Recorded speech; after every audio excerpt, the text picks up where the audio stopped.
Hello, hello. Welcome, everybody. Hope you guys are doing well. It's good to see you, Orb. It's good to see you, Ursa. It's good to see you, Omni. Hope you guys are having a great Sunday evening. In just a second, we are going to be taking a look at some Dragon Ball scaling. This is in... Oh, damn it. I'm hearing my own voice again. One second.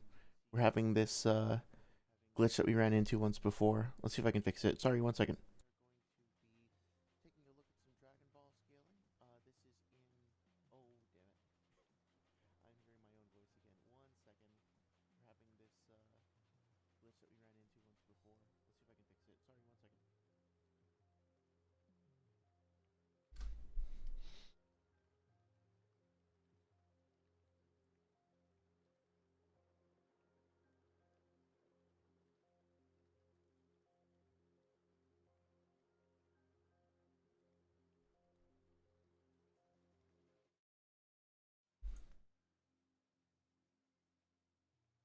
Okay, testing, testing, testing.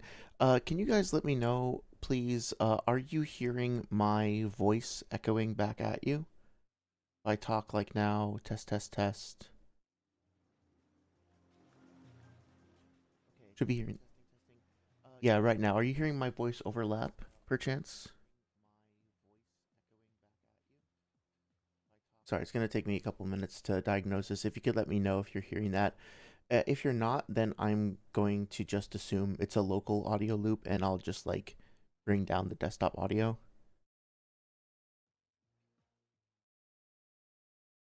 Okay, Slimy Orb says you can hear no overlap. Okay, if that's the case, then yeah, this is just clearly an issue with my local OBS. So if that's the case, then rather than restarting the stream like we did last time, I'm just going to keep my headphone volume low. But if you notice any issues with the audio or anything like that, please let me know. Last time, we had to restart the stream. I'd like to avoid doing that this evening if possible. But obviously, I want you guys to have a good experience and not be dealing with. Um, Wait a minute. Maybe this is the problem. Not be dealing with any silliness in that regard. But I might have solved it. Maybe. So we'll see. Yeah. Let me know if you want anything adjusted because I will have less you know, clarity over the, or like less transparency over the audio signal this evening as a result, but I'll see if I can research what causes this and fix it for next time. But anyway, yes, it's absolutely good to see you, Slimy Orb. I thought I said so. Thought I said Ursa, Slimy Orb, and Omni. But either way, yes, absolutely. It's good to see you. Hope you're doing well. Ursa says, "Is that my boy?" Are you talking about the crow dude in the intro? Yeah, I had an artist that I worked with for several months, getting that all squared away. And yeah, it was super fun to work on. We went back and forth for a long time, and they were just super, super friendly and helpful. And I'm really happy with the way it turned out. I would like to eventually add other characters as well, but that might be something for a little bit later on. Also, yeah, I apologize in advance. I still haven't fixed the chat showing up, not showing up on stream, so I apologize if you're watching the play back. If you're watching the VOD, please be sure to check out the YouTube chat replay feature until I can get that resolved. Sorry about the delay on that. And now I'm just going to bring up my notes, so one second, we'll be getting started soon. Yay, technical difficulties, fun. But yeah, so let's see. Ursa says, okay, to preempt any anti-Lightspeed Dragon Ball, the showings aren't super explicitly consistent, but feats like Roshi's moon bust having to be relativistic due to the moon's distance from Earth makes Kid Goku against Daimao Piccolo a moon-level relativistic character due to being superior to Roshi at that point in a way explicitly related to power. So, I would agree with that potentially if it were demonstrably the case that the moon is as far away in Dragon Ball as it is from us. And I am happy to hear any arguments you might have in that regard. Um, but something that I noticed in my recent read through, just pull this up real quick, that makes me a little bit skeptical about that is, where are we? It's in chapter 17, I think. Yeah, so I'll use color scans for the majority of the stuff, but these are in black and white, unfortunately. Um, So let's see. So Goku fights this carrot mobster dude, right? And then he gets placed onto the moon in the end of this episode. And we can see like a couple of things happen that are interesting. First of all, they all three of them get bound up, and then Goku plants his staff in the ground, and he says, "Stretch a long way."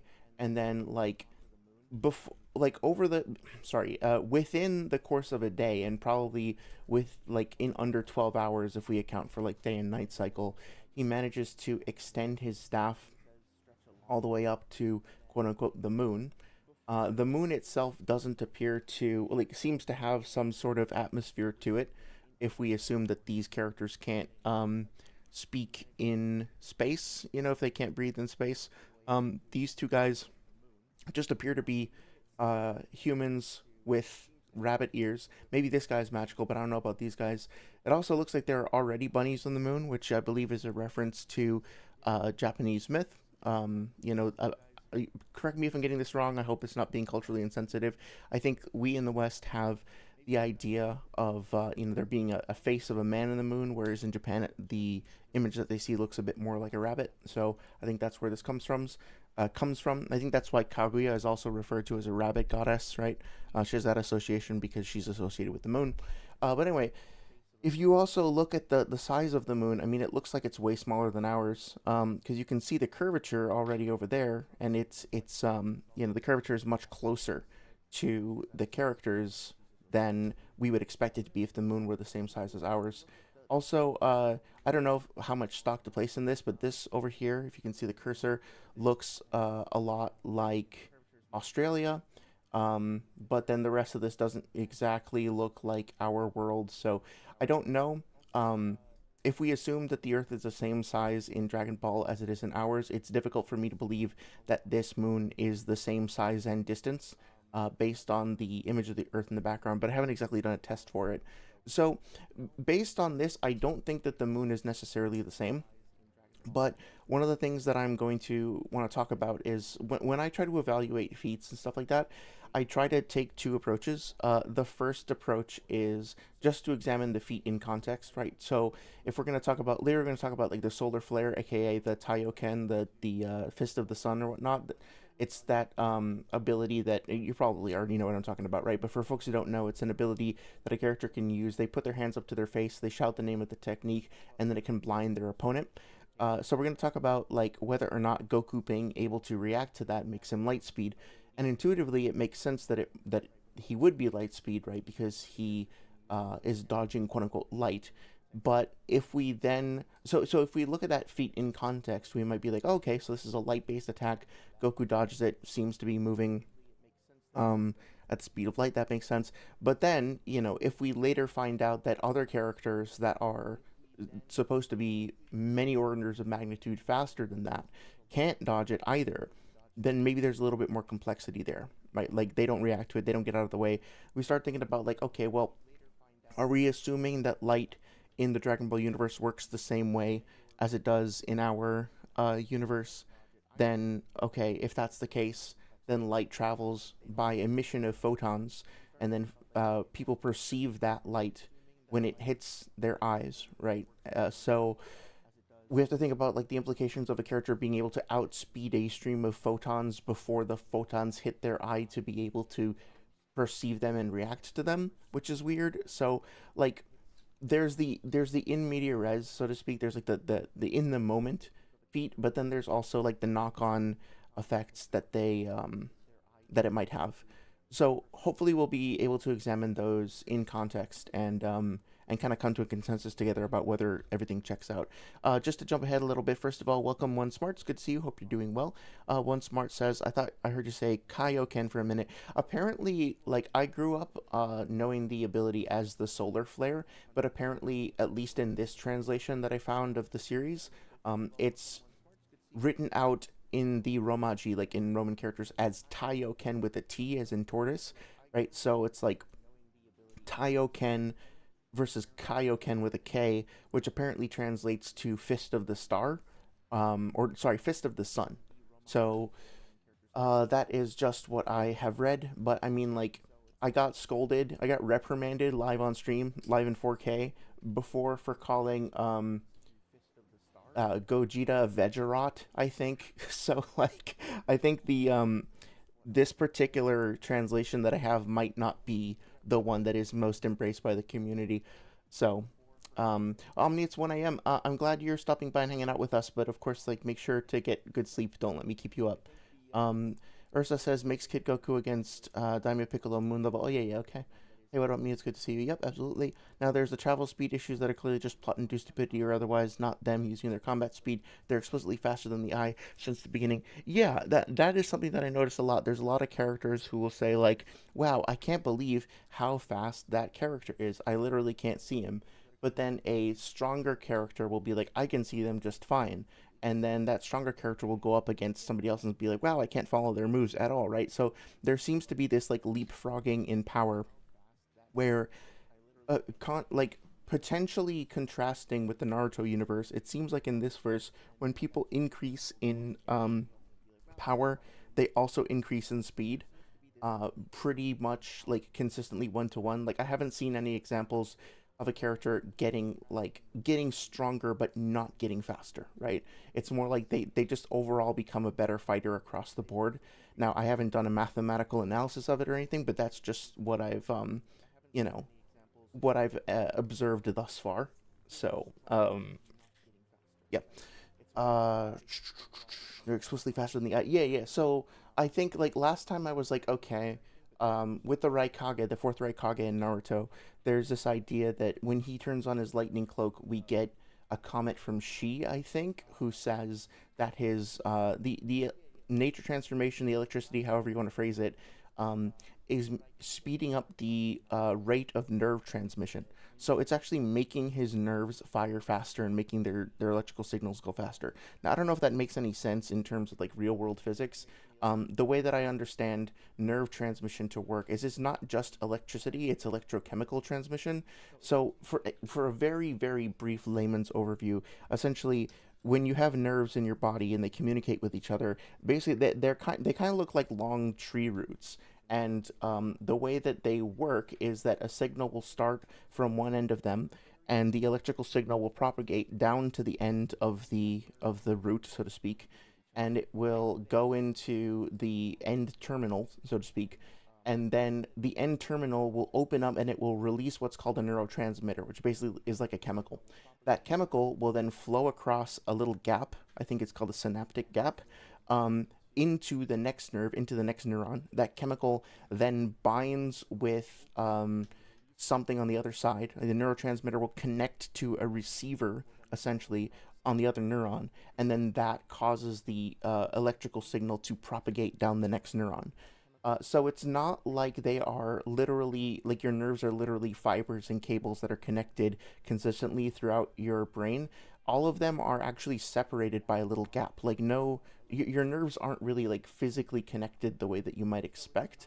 There are little small gaps in between them. And so between every nerve, there's a little pause, there's a little break where the nerve has to open up, spill out the neurotransmitters. Those neurotransmitters have to go to the next thing, and then that causes, I think it's called an action potential. It causes like a gradient of electricity, which then propagates the electrical signal.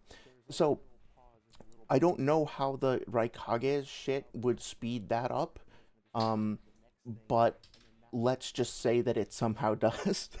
I don't think that other characters in the Naruto universe demonstrably have an ability that does that. At least in no in not in a way that's explicitly described. We would have to just infer it, like through context clues or whatever. But in Dragon Ball, it seems to be more like magical almost in nature than that. It's just like when characters get stronger, they can see things better, they can move faster, their perception goes up. Like they just get better. Don't worry about it. They're just better, okay? So it's like I think it's a lot less what I found scanning through the series again is that there's a whole lot more magic and whimsy in it, and I thought that that basically stopped when you get to Namek or to the Saiyan saga. Not necessarily the case, but going back to, I mean, like, because you have shit like Majin Buu turning people into chocolate and stuff like that, right? But going back all the way to the beginning, yeah, you have like magical bunny men and an extending staff that works somehow, and Goku like flies on a cloud, and the cloud will not let people step on it if they are not pure of heart, whatever that means. So like there's a lot more like esoterica. Oh yeah, there's the whole other thing where like this guy can just turn people into carrots and eat them and then touch them or do the clap clap move and then have them like go back to normal. So I'm gonna get more into this in a little bit, but what I have found is a useful reminder before talking about scaling of the series is that there is a lot more magic, a lot more whimsy, and I think that the especially early Dragon Ball is not very like hard set in stone with its magic system. So yeah, setting aside also that like Puar and Oolong like went to transfiguration school or whatever, and they can just like turn into different animals, stuff like that, right? So I will get back to that later, though. I think that it is worth me mentioning also that I have this other window up. Let's see if it works. Yeah, for scans that I have saved. I think it's worth mentioning that trigger warning for like uh, comedy-ified sexual assault, kinda. Like I forgot just how much shit in early Dragon Ball is like really problematic in terms of like the SA and SA adjacent stuff. Especially given the ages of the characters, but even ignoring that, like there are multiple instances within the first 50 chapters or so of female characters being drugged and then attempting to be exploited while passed out. Let's just put it that way. And it gets worse. And like it's like really actually not okay. So if that bothers anybody, especially if you haven't read the series before, yeah, it's really problematic. This is to say nothing of Toriyama's influence as a creative, as an artist, or his skills. Like obviously, he's a very expressive artist. He's very influential. Maybe he was a very nice person. Like this isn't meant to come across as slander. You could look at it as a product of the time, but it's also just like not okay. It's really bad. And I think that if you can separate art from the artist, and you can, well, that's not even the right term for it. If you can like overlook that and look at it as growing pains or a byproduct of the time or something, that's fine. But also, if you haven't read Dragon Ball before and you come across that stuff and you're totally disgusted and never want to read the series, I would actually say that that would be a reasonable response considering. I think you'd be missing out on some really great art and some really cool character development and stuff that happens later in Z. Um, and to be fair, most of this stuff is absent in Z. But for the intro stuff, yeah, like fair warning. I'm gonna try to skip those panels, but I did save quite a few of them just for reference for later, so hopefully that doesn't become a problem. Now, catching up on chat, how much time does it take for light to reach the moon? 1.28 seconds. Yeah, I'll just take Ursa's word for that, but we can look up the figure later if you want. Um, which that figure is going to become useful later too, so I appreciate you mentioning that. Yeah, the moon is like 680. Well, actually, I'm kind of curious. So, how far is the moon from Earth? It's 283,000 miles. For some reason, I thought it was a lot more than that, or I thought it was like 600,000. But I think I'm just getting confused with the speed of light in miles per hour. Cool. Yeah. So let's see. I have the right panel up. Okay. How much time does it take to fight? I can hear no overlap. That's great. Okay. John, who's my favorite Dragon Ball character?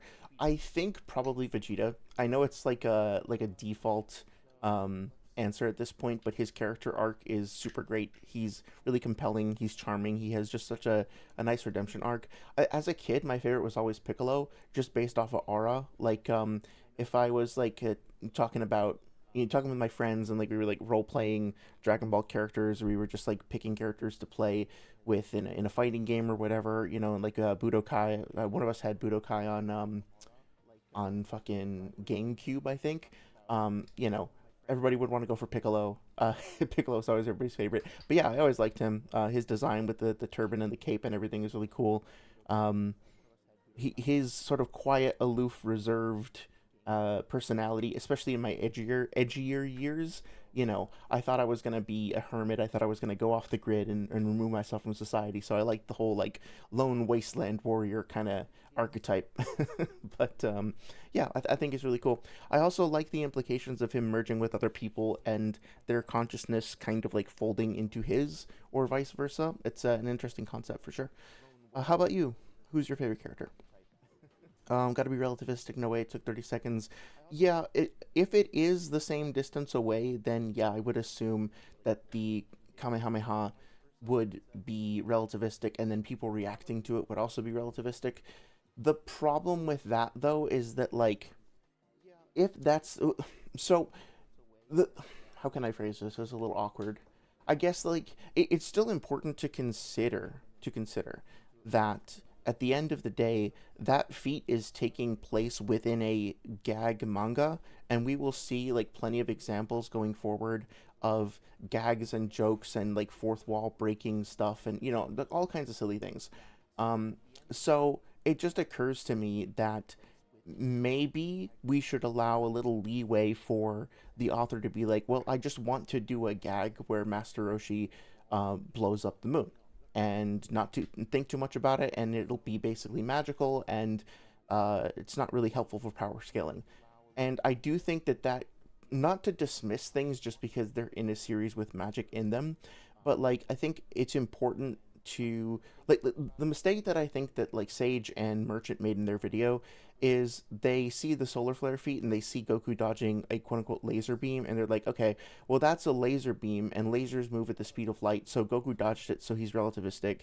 Now let's scale up from there, as opposed to looking at everything in context and seeing if that makes sense, right? Like if Master Roshi does blow up the moon with the Kamehameha, and then later on a civilian is able to see Goku moving while taking things seriously, then that would be evidence that the moon isn't actually that far away, right? So like I think it's important not to, or maybe like we watch what Master Roshi does later on, and we pay attention to his feats in context and statements around them, and we say like, okay, is this actually commensurate with a character who can move at the speed of light and blow up a moon the size of ours? If not, if like consistently later on he doesn't appear to match those levels, then we have to go back and be like, okay, well then there was something a little bit more magical or whimsical about this particular feat. Also, I hope it's okay if I just say Master Roshi. I know it's like there's he can also be called Kame Senin or Muten Roshi. Master Roshi is just what I grew up with, so hopefully that's okay. Let's see. It is demonstrably the case Toriyama answered this question in an interview some years ago. I'd be happy to look at that. But it definitely doesn't look like that in the series itself.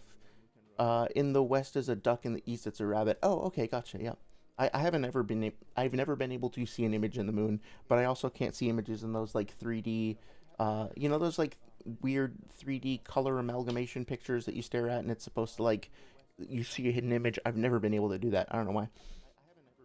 So you don't have to think about that. How are they seeing things with their light speed?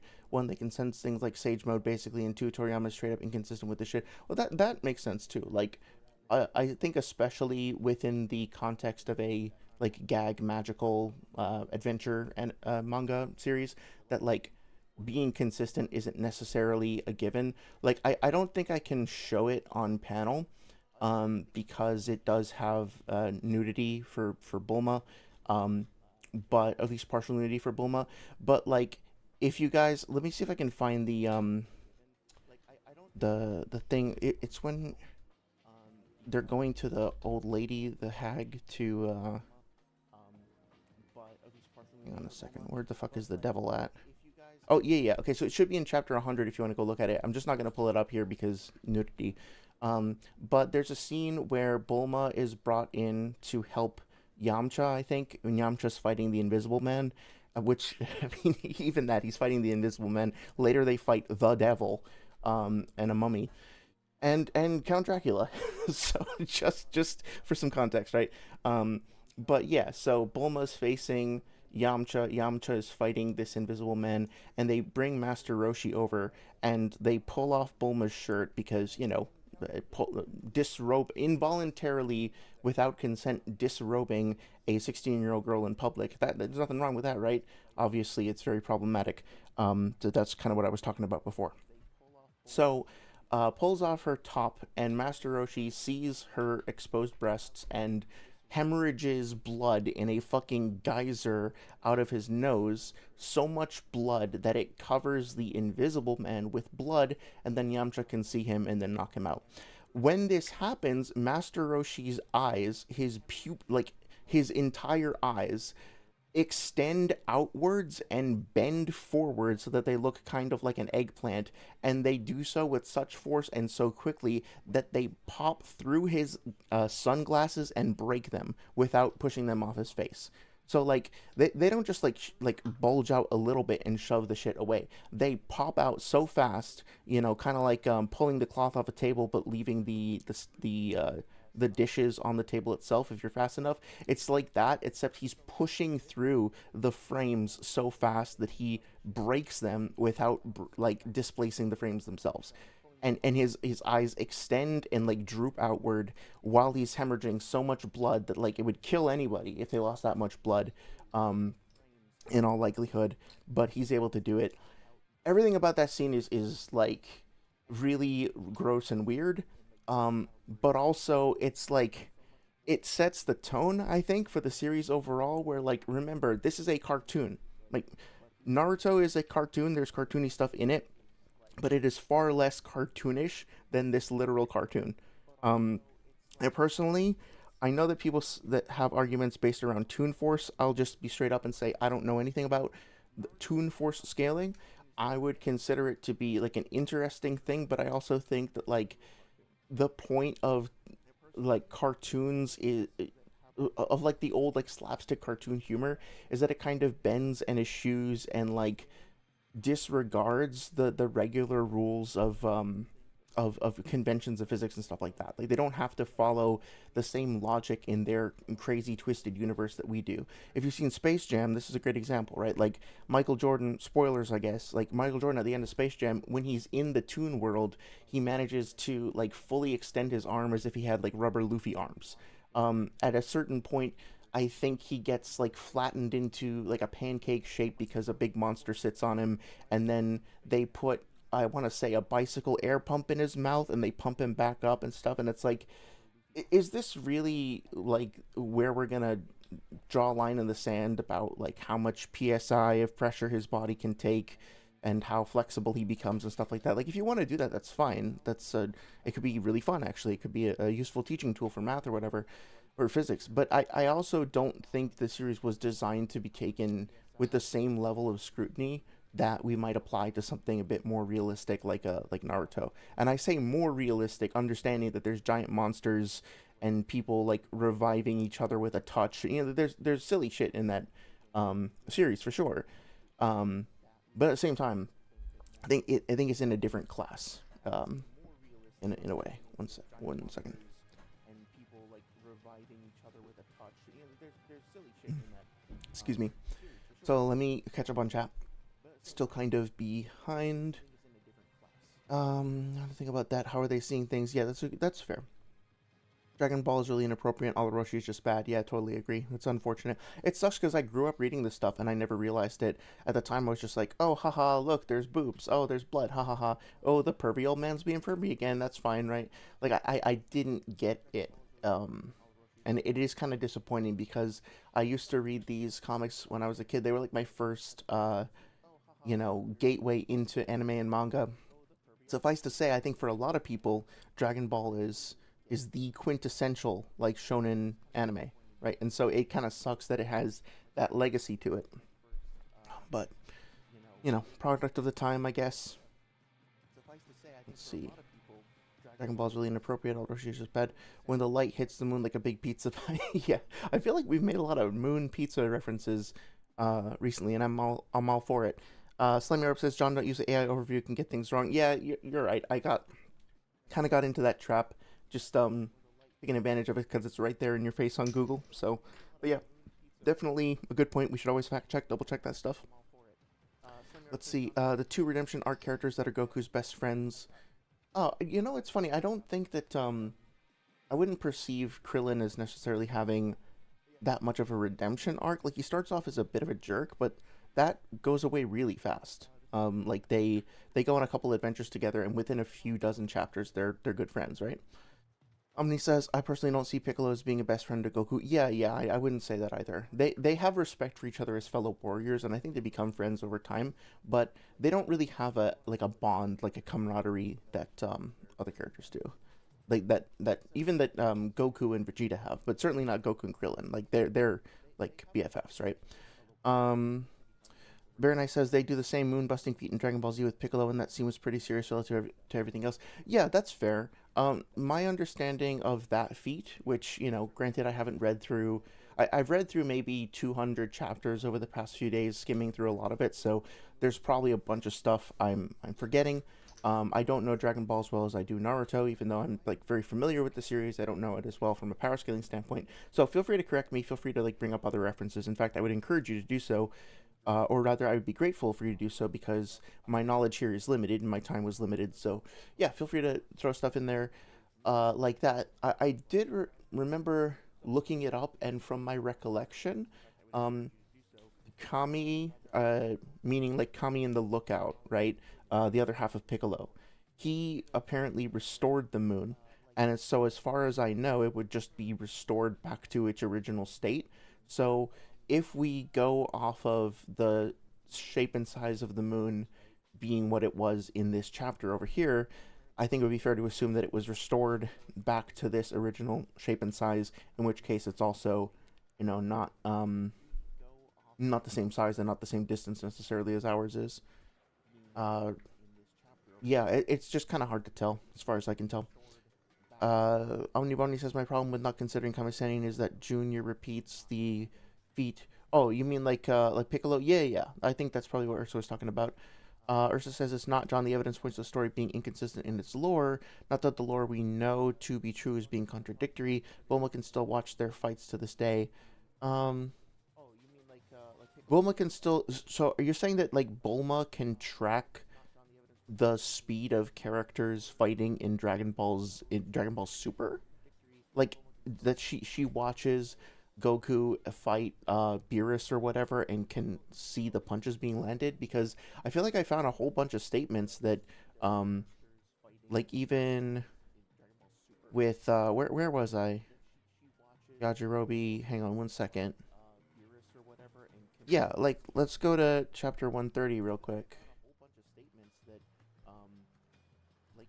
Okay, where are we? Chapter 130.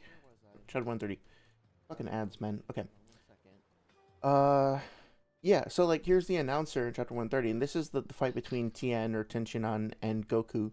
And the announcer says, "What an incredible battle! They are striking with such tremendous speed that we can't see their movements with our naked eyes." Now, you could dispute that as like him hyping things up. I could definitely find more examples though of characters like just like looking at the early tournament arc stuff. There's a lot of instances where you'll see characters in the stands, including Bulma, I believe, being like, "What the fuck? I can't believe it!" Like, yeah, what sort of attack did Master Goku use? How should I know? Right? Like, I'm sure we can find one of Bulma being like, "What the fuck is going on?" And the characters only get like exponentially stronger, like incredibly stronger, between now and then. So that seems like a weird outlier to me. Like, how is Bulma, not a rhetorical question. Like, how is Bulma accomplishing that? My problem with not considering Kamisani. Oh yeah. The evidence points to the story being inconsistent. It's not like their power level is that significantly apart that it makes Kamisani's feat inconsistent and just a gag. I mean, I'm just saying I think that there's room for skepticism, and I think that based on my personal reading of it, it doesn't strike me as like, you know, something that I would then upscale every other character off of. What I'm gonna try to do is like, so like this is something that we could dispute for sure. I need to research it more. But going into the Namek saga and the Frieza saga and stuff like that, right? What I would want to do is look for other instances of characters being like, okay, hi, I'm Jim. I'm like very, very clearly, very obviously stronger than Kame Sennin was back in chapter 80 or whenever he did that moon blowing up feat. Maybe it's more like 50. And so you all know me, Jim. I'm like 1,000 times stronger than Kame Sennin. Here, I am now going to use Jim's super ultra mega fuck you attack. It's really powerful. It's my powerful signature attack. And then he launches it, and then it explodes, and then you see, like, oh, okay, well, that was like in DC that was like city block level or mountain level or continental or whatever, right? Like now let's go back and compare that to Kame Sennin's thing that he did. If Kame Sennin is like way, way, way, way, way weaker than this guy and his attack blew up the moon, then like that would probably mean that the moon is smaller than we thought, right? Because we just saw an attack that's supposed to be way, way, way bigger by somebody who's way, way, way stronger, and then that attack, like, maybe it blew up a mountain and that was considered impressive at the time. So it's one of those things, you could call it inconsistent writing, but if it's inconsistent, then I would be like, okay, I don't know if we can get a, like, an ironclad scaling for this series then if it's just going to jump around back and forth, right? At least not from these particular things. I think if we do identify something as being if we do identify something as being inconsistent, then we should look for other things to not pat it out. What's the term for it? Like to support it on other sides. Does that make sense? To buttress it or something. I can't think of the right word. Ursa says power scaling isn't about physics, it's about values. The fact is the versus Goofy doesn't negate the events, the story type shit. Oh no, I'm not saying that it doesn't event the bit. Wow, I can't fucking talk. I'm not saying that it negates the events of the story. I just don't. So, from my perspective, on the past year or two of like talking about power scaling stuff, to me, power scaling, there's kind of like the two sides of it, or two sides of the spectrum, I guess. One is just lining up characters relative to each other. So like if I don't know, Minato is stronger than Kakashi and Kakashi is stronger than Lee, and then Lee is stronger than part 1 kid Naruto or something, then we could also look at that scaling chain and be like, okay, well then Minato's probably stronger as well. You don't need to than kid Naruto. You don't need to necessarily bring in any kind of calc. You don't need to specify how fast they are, how strong they are, how much they weigh, or even how their techniques work per se, unless there's some like weird hacks or exceptions. You can just look at the relativity, and then you can consider extraneous factors like or like peripheral things like intelligence and speed and tricks and whatever hacks, right? And then you can get a sense of how those characters would scale, and then you can use that to base a model off of like, okay, now we can construct hypotheticals about like how would these fights go down if we between these characters that we didn't actually see fight. You don't need to like use a single number for any of that. Then there is the calking side of things, and of course there's all this gray area in the middle where you can use bits of both, right? It doesn't have to be all black and white like that. But the calking side of things does kind of rely on physics, right? Even Toon Force, as I understand it, is trying to take these kind of abstract, semi-magical, non-literal things and figure out how much actual force and energy there are behind them. So that is trying to apply a paradigm. Excuse me. Wow, my voice is betraying me this evening. A paradigm of math and physics or something like that to the fantasy, to the fiction, and try to bridge the gap by putting like a more rigorous framework on it. I think that kind of rigorous framework tends to work best when the series already kind of supports it. And I think it can be a valuable teaching tool as well for like, okay, if a character has a dimension shattering ability and you want to understand what that actually means in the real world, okay, well, let's talk about what a dimension is and what it would take to break a dimension down. How much energy would that involve? And we can try to put a like real world context onto it. But that also is kind of assuming that the author had that in mind, and basically we're doing detective work to try to find out how this would work if it works the way we think it would work, which it might not. So yeah, I think there's a lot of gray area, and basically I'm fine. Like I'm not out here trying to say that like, hey, if you think that Roshi blew up the moon and then everybody upscales from that, and that's how you view the series. I'm not going to even really have a problem with that between the two of us. I'm going to have a problem with Sage and Merchant using the scaling the way that they did to then build their arguments for reasons that you probably already know, knowing me, but that we'll elaborate on when we get to the video. But, you know, at the end of the day, it's the same thing with Naruto, right? We're interpreting art. We're trying to apply different lenses of interpretation. I look at it and I'm like, this is clearly, to me, to John, this is clearly a series about magic, right? These are characters who are like casting telekinesis on each other. There's when they go to the Penguin Village for the Doctor Slump arc, there's a little floating talking angel baby who can immediately discern like the functioning of these advanced like circuitry things, and then he like telekinetically strips parts away from a plane to make a new dragon radar after having glanced at it for a couple of seconds when his dad, who's supposed to be the mechanical genius, can't do it.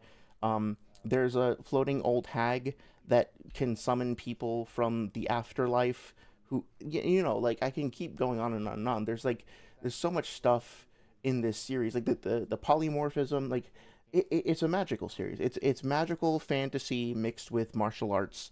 So I don't know that applying the kind of rigorous calc analysis to this series is like even appropriate. I don't think it's really designed to work that way. Now you can look at stuff like this particular feed over here, and be like, okay, so this wall behind Goku, like got cracked when he got smashed into it, and we could estimate the tensile strength or whatever of this piece of rock and look at the depth of the shatter, and we can assume that, like, okay, Tenshinhan has to be moving this fast to hit Goku's head at this angle, and it would do this damage. So then we could like try to get a reference speed, and then get like Goku's mass, and then be like, okay, this is how much force was applied there.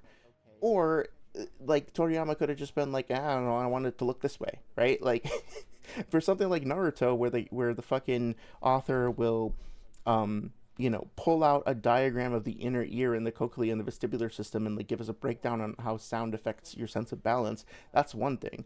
For this though, I mean, like, is that ever explained anatomically why Tien has a fucking third eye in the middle of his forehead, and why he can grow 4 arms, and stuff like that? You know, I don't know. I think that early on there was a lot less rigidity to it. Anyway, let me catch up on chat. The thing is, key users can control the AoE. I get that there's imperfections. Your method of scaling is what's wrong. Inconsistencies like these are nothing when we're dealing with a fantasy. Well, that's what I'm saying. Yeah, I think we're oddly kind of like agreeing on the core principle, but maybe disagreeing in how it's applied. It's interesting. Chapter 205, they start trying and can't be seen. Let's take a look at that real quick. Chapter 205 of the OG, I presume. Oh, do you know what chapter they would correspond to in Dragon Ball Z, or do you mean Dragon Ball Z 205? Let's take a look at this just while we're here. Thanks for the bananas. Thank you. Motherfucker. Okay, so let's see. This is in the Cell Saga, right? So this guy seems to not have been able to follow the fight, right? Okay. They're fast. He's like not bad. Does anybody say like we can't see it, or what are the people in the stands? Okay.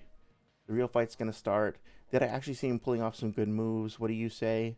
Okay, so they might have seen something here, but then they start. Okay, this will be full power. Okay, it's blowing them all back. That's his true power. Chi is immeasurable. He's beyond all of us. What just happened? It felt like an explosion. The Cell does the same thing. Okay, this art is really good. I love this. Same thing happened to Cell. Okay, so now they start punching each other. Bam, bam, boom, boom, boom. And that's when we get that statement. Yeah, okay. Yeah, okay. Gotcha. Tien is allegedly descended from aliens. Oh, that's cool. I like that. I like that there's an explanation for that. No one is really surpassing Kame-Sennin with any significance until Piccolo, and even then it's not a complete stomp. Yeah, that seems to be consistent with what I've read so far. Oh, hang on, I'm missing a bunch of messages. Let me see. Krillin's redemption arc is IMO during their first tournament. Kame-Sennin is training their minds and hearts, so he cheats, and the jerkiness got ingrained into him starts to dissolve. Oh yeah, that's fair. I like that. At the beginning, he's a scumbag. He then meets the scumbags whose behaviors got implanted on him due to their bullying of him. That's right. That's right. He has that clash with the other people from his temple, right? He then shows he's outgrown them by defeating them. Yes, very, very good. I like that point a lot. They all consistently track these fights in the whole show. Watch the Goku versus Piccolo fight. They literally have announcers talking about what they see. The visuals are inconsistent. It's inconsistent writing. That's fair. So if that's the case, then I would just say I would be very hesitant to use inconsistencies like that as part of any scaling chain without finding other things to support them. So like if we were to take the feat of a character moving faster than the eye can see as an example, and we have instances of some characters being able to see them and some characters not, then I would say, okay, that's an inconsistency. And until I resolve that inconsistency, then I personally wouldn't want to use that for as part of a scaling chain, because if the same thing can be contradicted at different points in the series, to me that would be something that would need to be resolved before proceeding with a scaling chain based on that, if that makes sense. Let's see. Gang can still somewhat fight Goku and Piccolo Jr. in the tournament. Then a time skip happens where they barely grow, and then Piccolo blows up the moon. Yeah, that makes you wonder how much Piccolo grows over that time. Yeah, but I think what you're saying there is that then, like, Piccolo at that time should also be capable of blowing up the moon, right? Um, that makes sense. The most important gag anime power scaling is Boba where it just happens to stack nonsense. Man, I haven't thought about that show in a long time, but yeah, I feel like I saw a video basically being like Boba could solo 99% of fiction, and I have it saved. It's like at the bottom of like 500 other videos I have to watch, but yeah. Um, Piccolo Jr. is probably not a magnitude stronger than Buff Roshi, and Buff Roshi should always have a better AP than early Tenshinhan, and the Goku who fights him since Kame Sennin was relative to the base. Oh, yeah, yeah. So I think I know what you're talking about. I think that this is another thing that I was wondering about. Again, this is not necessarily a fucking debunk to anything, but this is just something that I noticed. Let's see. Ozaru, where is the villain and guns? I was trying to find. I guess I didn't write it down. Um, Giant Hammer. Yeah, I forget where it is, but basically, it's some fuck somewhere around 15 or 14. Yeah, let me try this again. Like, warning, there might be some etchy stuff here, if so I'll have to skip past it. Let me see. Yeah, so here's what Kame Sennin shows up. Oh yeah, I have to skip through this. Yeah, so I think this is the first time we see the Kamehameha, right? So this would be my question about this. So here he fires this. This is in chapter 14 of the OG, right? He's shooting the Kamehameha at the castle, and then we see that the castle has been destroyed, but we also see in the mountains in the background that these mountains haven't been destroyed or touched, and it seems to go back quite a ways, because we see like a little forest or something over there. Maybe this is in the distance, right? But we see this stone structure right here. It looks like this mountain hasn't been destroyed. So again, like, if this is maybe this isn't his full power or whatever, but he does say something about like this is going to be a big one, right? So I think this is probably at least up there, right? It's a pretty significant attack, but and he gets all buff to do it. It's like, I don't know. He clearly feels to me like he's putting a lot of effort into it. Yeah, that was a big one, um, and it doesn't seem to have reached back into the mountains. So if we take this as and also he was like firing it straight ahead, right? It's just like a straight beam. It's not really arcing or curving up into the sky as far as I can tell. So this to me kind of tells me like, okay, well, it'd be kind of weird if he did this again ignore that, a few, dozen chapters later, and he scaled from this, saying that this was a big one, to being able to blow up a moon that is the size of our moon. Like, that's an inconsistency as far as I can tell. um but yeah, well, I'm like way behind. When we ever get a number for buff Roshi, 180 for Roshi is a picture of his base. I'm honestly not sure. Dragon Ball has magic as a different power system as key. That would make sense, yeah. That maybe it like follows its own rules. I'm pretty sure that one of the guys says buff power is a 10x power boost. So you mean like when he gets like this, right? Like he goes into like a 10x power amp mode when he does this. Um, he really does get really buff. Um, that's just Rosie's best. Buff Rosie couldn't or wouldn't blast Piccolo Daimyo with that relativistic Moonbuster, so he was weaker. Maybe, maybe. I haven't gotten that far yet, so I'll have to kind of put a pin in that. Oh, how's it going? Sorry, it's good to see you. How's it going, Dr. Strangle? Good to see you too. Sorry says TN Bulge. I'm waiting for my girlfriend to get out of the bath so we can play Smash Bros. So I'm just checking out while I sit in my pillow port. Hey, more power to you if you can do if you can do both. I hope you have a good time either, whatever kind of smashing you decide to do. Slimy Orb says Dragon Ball Z Chapter 252 Magic is a different power system. Okay, let's take a look at that. Let's see, 252. No. There. Oh, is this gonna be? Yeah. Okay, so they bring back like Babidi is like a fucking magician essentially, right? Father Bibbidi was the same. Warlocks, he uses magic. Warlocks take advantage of the evil within people and take control of them, as he did with Spopovich and Yamu. Let's hope he doesn't have anyone formidable on his side. Okay. Tremendous amount of pure energy. Okay. So they do tap into an energy source of some kind. It's just different from Ki. You can tap such energy quickly in the tournament. You're a perfect source when you turn Super Saiyan. Right. Okay. So like, even though, so that like the Ki that's emanated from people when they turn into Super Saiyan can also just be used as an energy source by people who don't use Ki themselves, which makes sense because that's how they wake up Majin Buu later, right? Okay. Also, remember when I was talking about you know, characters in Naruto, when Sasuke and Naruto and all of them were going up the tower, right? And they were driving the tower on the motorcycle, that they were finding it hard to see, like the ice was kind of stinging their eyes, and it was like the wind was blowing in their face, and it's kind of hard for them to deal with that. Well, here's an interesting parallel in Dragon Ball where we have Videl, who appears to be, she can't keep her eyes open despite flying, but obviously these guys can, right? So like, it's never explained as far as I know how they can keep flying without taking like damage from the air or like being pissed off by that or whatever. Maybe it's quote unquote just Ki, and it's fine. There doesn't need to be an explanation. Like Toriyama doesn't owe us anything in that regard, but I do think it's worth noticing. It's worth noting that Toriyama uses this as an opportunity to draw a distinction between what regular humans can do and what like Saiyans and all that can do, like people of their power level. Obviously, Videl is not like a regular human in a one-to-one sense with humans in our world, but like her limitations are much more terrestrial, much more human adjacent than somebody like Goku's or Gohan's rather. So I think it's just an interesting way of being like, I think power scalers really just kind of assume that the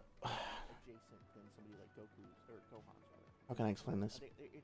From what I've seen, there's an assumption that power scalers, or like a constriction that power scalers place on authors, where they're like, we expect these authors to think of things in our way and not to think of things in the ways that we don't think of.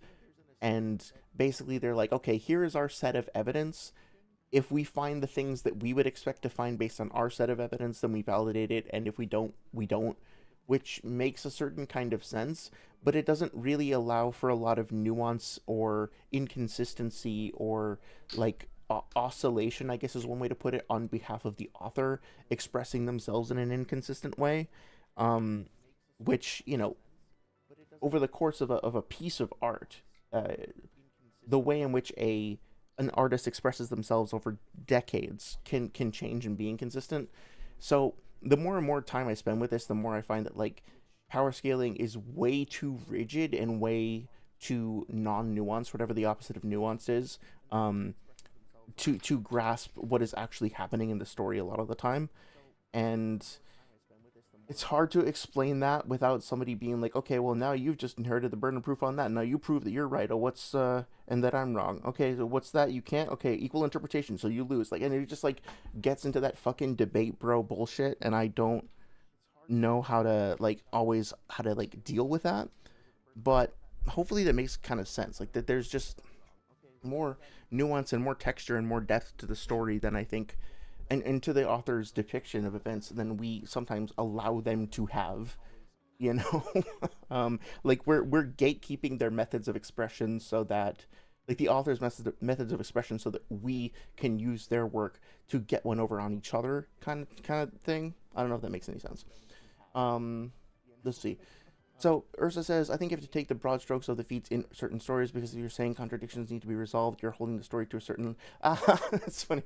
Holding the story to a level of scrutiny inappropriate, like that leads you to contradict the text explicitly. So that's funny because that was perfect timing getting that message because that's what I'm trying to do the opposite of what you said, right? Like, so totally fair for you to call me out if you think I'm not succeeding, in that regard, but that's what I'm trying to do. I don't think that so like to me power scaling to be done correctly and accurately needs a high level of scrutiny. And so if we're going to do that, then I think we need to apply high level of scrutiny to these things. And if we do and we find inconsistencies, then I would say, okay, well, let's not base our scaling off of inconsistent things. If at all possible, let's try to resolve the inconsistencies. But then I'm also saying that like that doesn't need to be a gate that is gate kept to prevent people from correctly understanding or appreciating the series.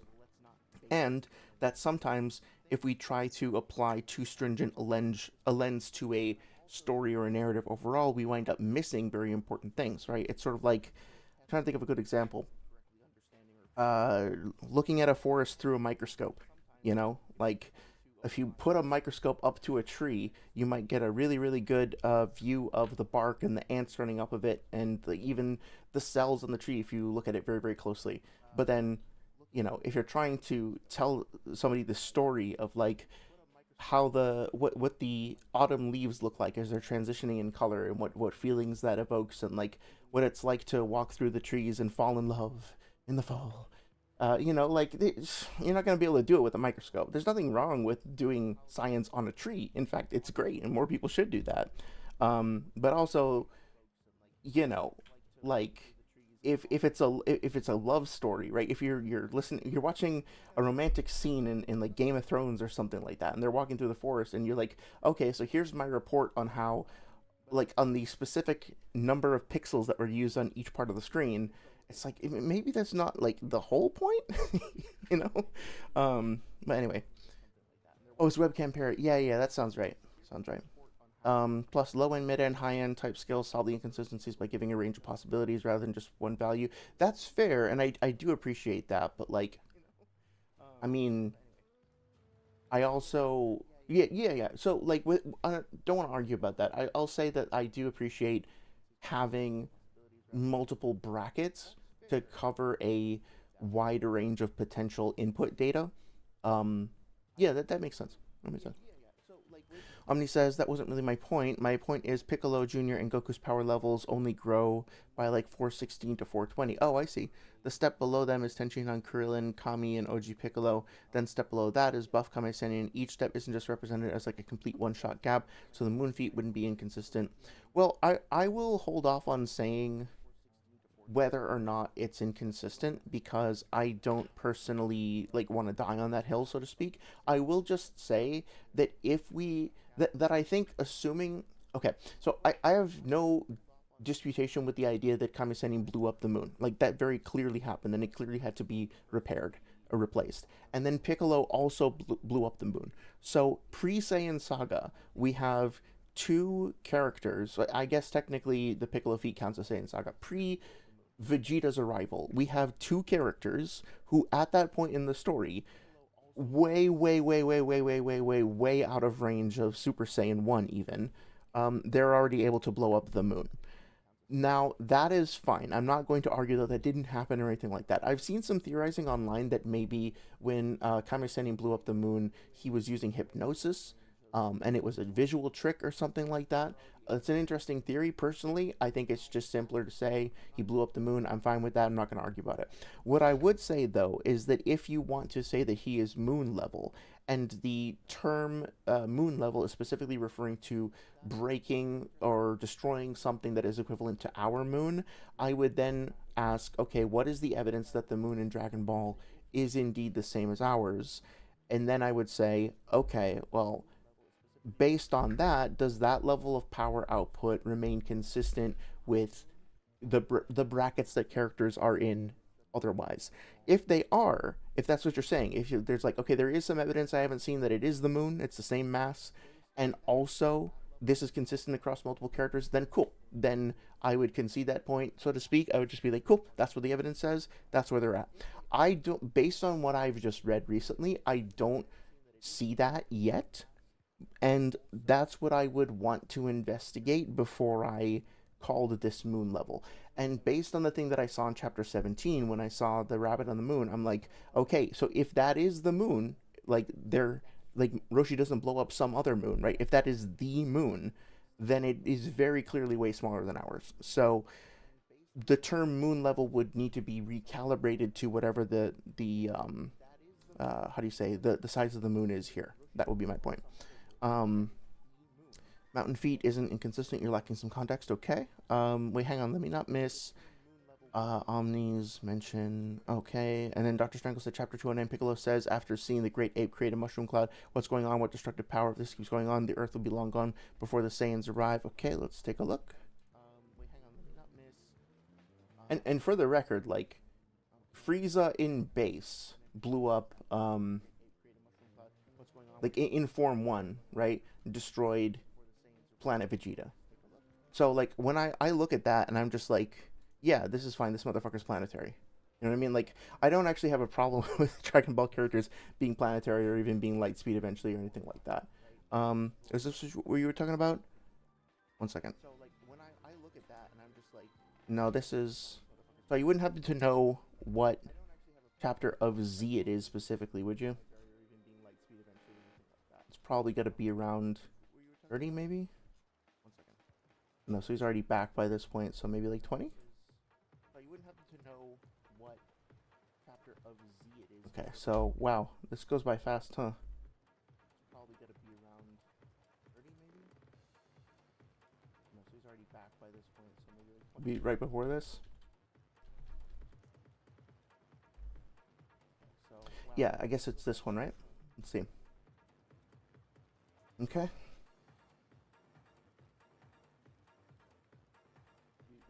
So he blows this up.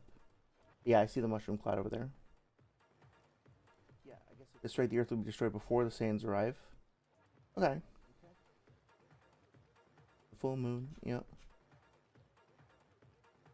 Yeah, sure. I mean, like that's fine. Like, so my interpretation of this personally is like, if you look at the size of this explosion, right, and also compare it to stuff that like Frieza does later on, this is big, right? But it's like, you know, I don't know how big this is just by like glancing at it. It seems to me that it might encompass like multiple mountains, I guess.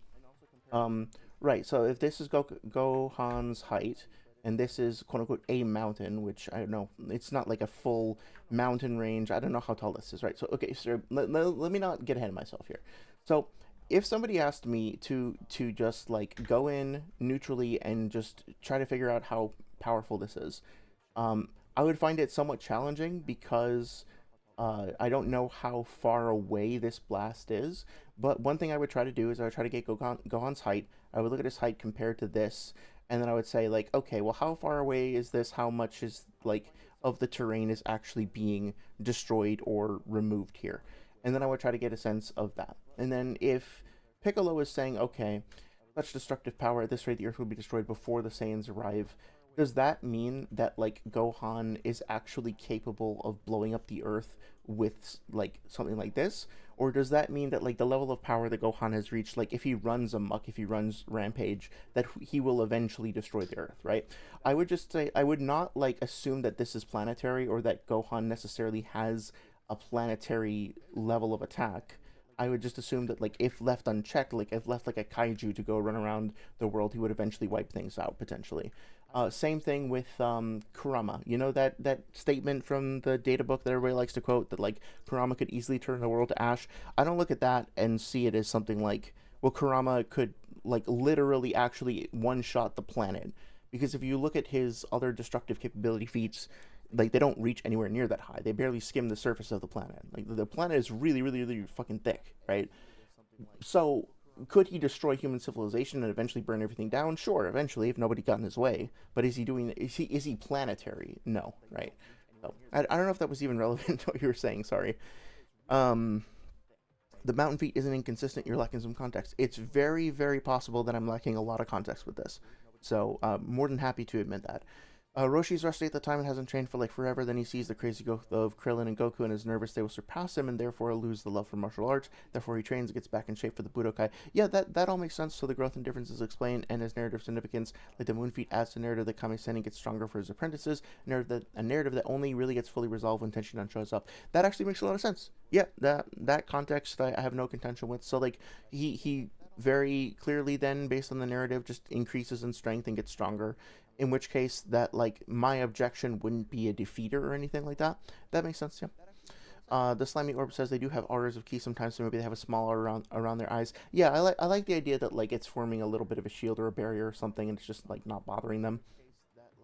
Piccolo verbatim, Dr. Strangle says Piccolo verbatim repeats the same gag as Roshi with the same punchline of blowing up the moon being the best decision, with the joke coming from the ridiculousness of the doing the hard / unexpected thing. He says be gone, right?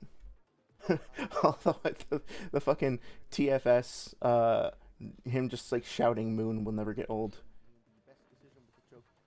Technically speaking, I know it's just gonna be nitpicky and annoying, but technically speaking, we don't know how long this takes, right? Yeah, we just assume that it's like takes a few seconds. Certain moon, the moon's effect. I started to think what would have happened if those Saiyan bastards were to have transformed into that monster, or if that. I think I'm that Saiyan bastard. Remove the tail too. Clothes beam. Okay. This fucking devious Piccolo. Okay. Anyway, catching up. I don't. So Ursa says, I don't think power scaling isn't nuanced. It's that people aren't nuanced, or people aren't nuanced. You can do power scaling in a casual, gag-centric way. That's totally possible. Yeah. So it would have been more correct for me to say the wormy power scaling that I have encountered that personally pisses me off is of that nature. Oh, I saw. So Ursa sent a message in Discord. Let me read this. Please answer the following questions. How many watts is the brightness of Krillin's head? How long does the Nyoibo get? And Krillin flings a booger, but does he even have a nose? Yeah, that's a good point. Difficult question. I wonder how bright it is. Basically, it only gets bright when it reflects sunlight. There's another difficult question. The Nyoibo once stretched out to the moon, so that means it can stretch out to at least 380,000 kilometers. Okay. Actually, a lot of people ask this question. I think we got about 1,000 postcards about this. Okay, yeah. So that's interesting. I'll just, for the sake of this conversation, just take this as like authoritative or whatnot. Just accept it. That would mean then that Kid Goku was able to go 380,000 kilometers times 2 in under 12 hours on his Nyoibo staff. So again, like this is sort of where the question that I have comes from, meaning if you think about the amount of force and the amount, fuck, how do I explain this? So Toriyama creating his own fictional universe can do whatever the fuck he wants with it. If he wants the characters to sometimes be this fast and sometimes not be that fast, or be a million times faster, a million times slower, like whatever he wants to do, he can do. He doesn't need to explain anything. He can have everything be completely arbitrary magic that changes on a whim, right? If we as power scalers are trying to get a more precise method with some more rigorous analysis, I think it is a difficult task to do that if the nature of the medium is going to be mercurial and in flux like that.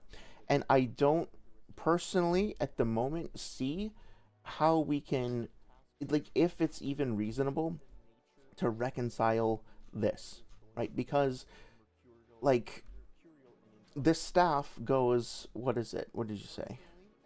Not that. And I lost the scan you sent. 1 second. So the staff goes would be 760,000 kilometers over the course of a couple of hours, right? Think about the amount of force that that would mean that Goku is being subjected to.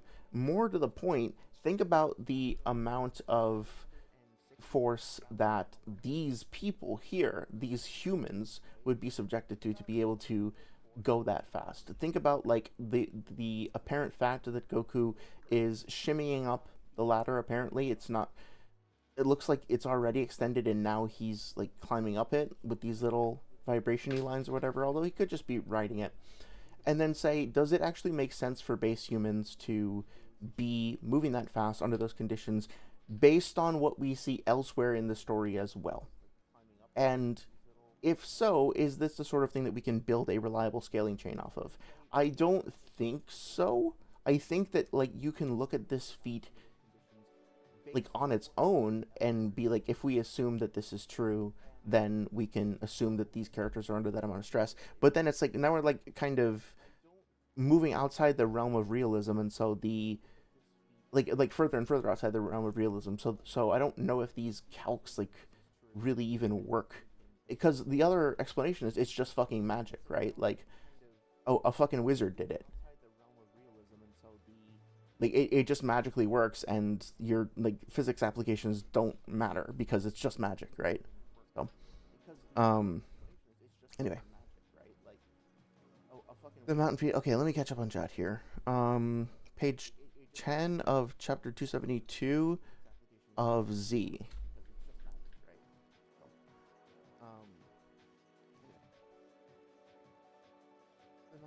let me catch up on chat here.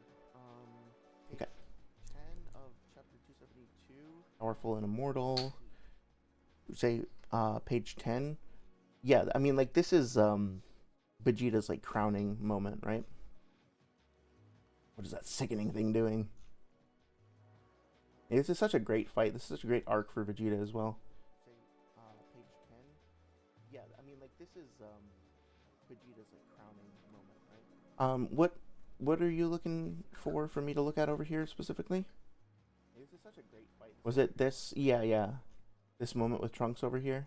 And especially when he, like, his, like, farewell speech. I mean, this is, like, fucking iconic for him. Like, such a perfect moment for him. Let me keep going here.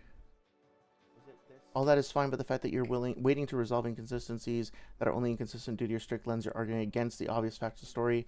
Like post Dragon Ball Super, Beerus flies through space at massively faster than light.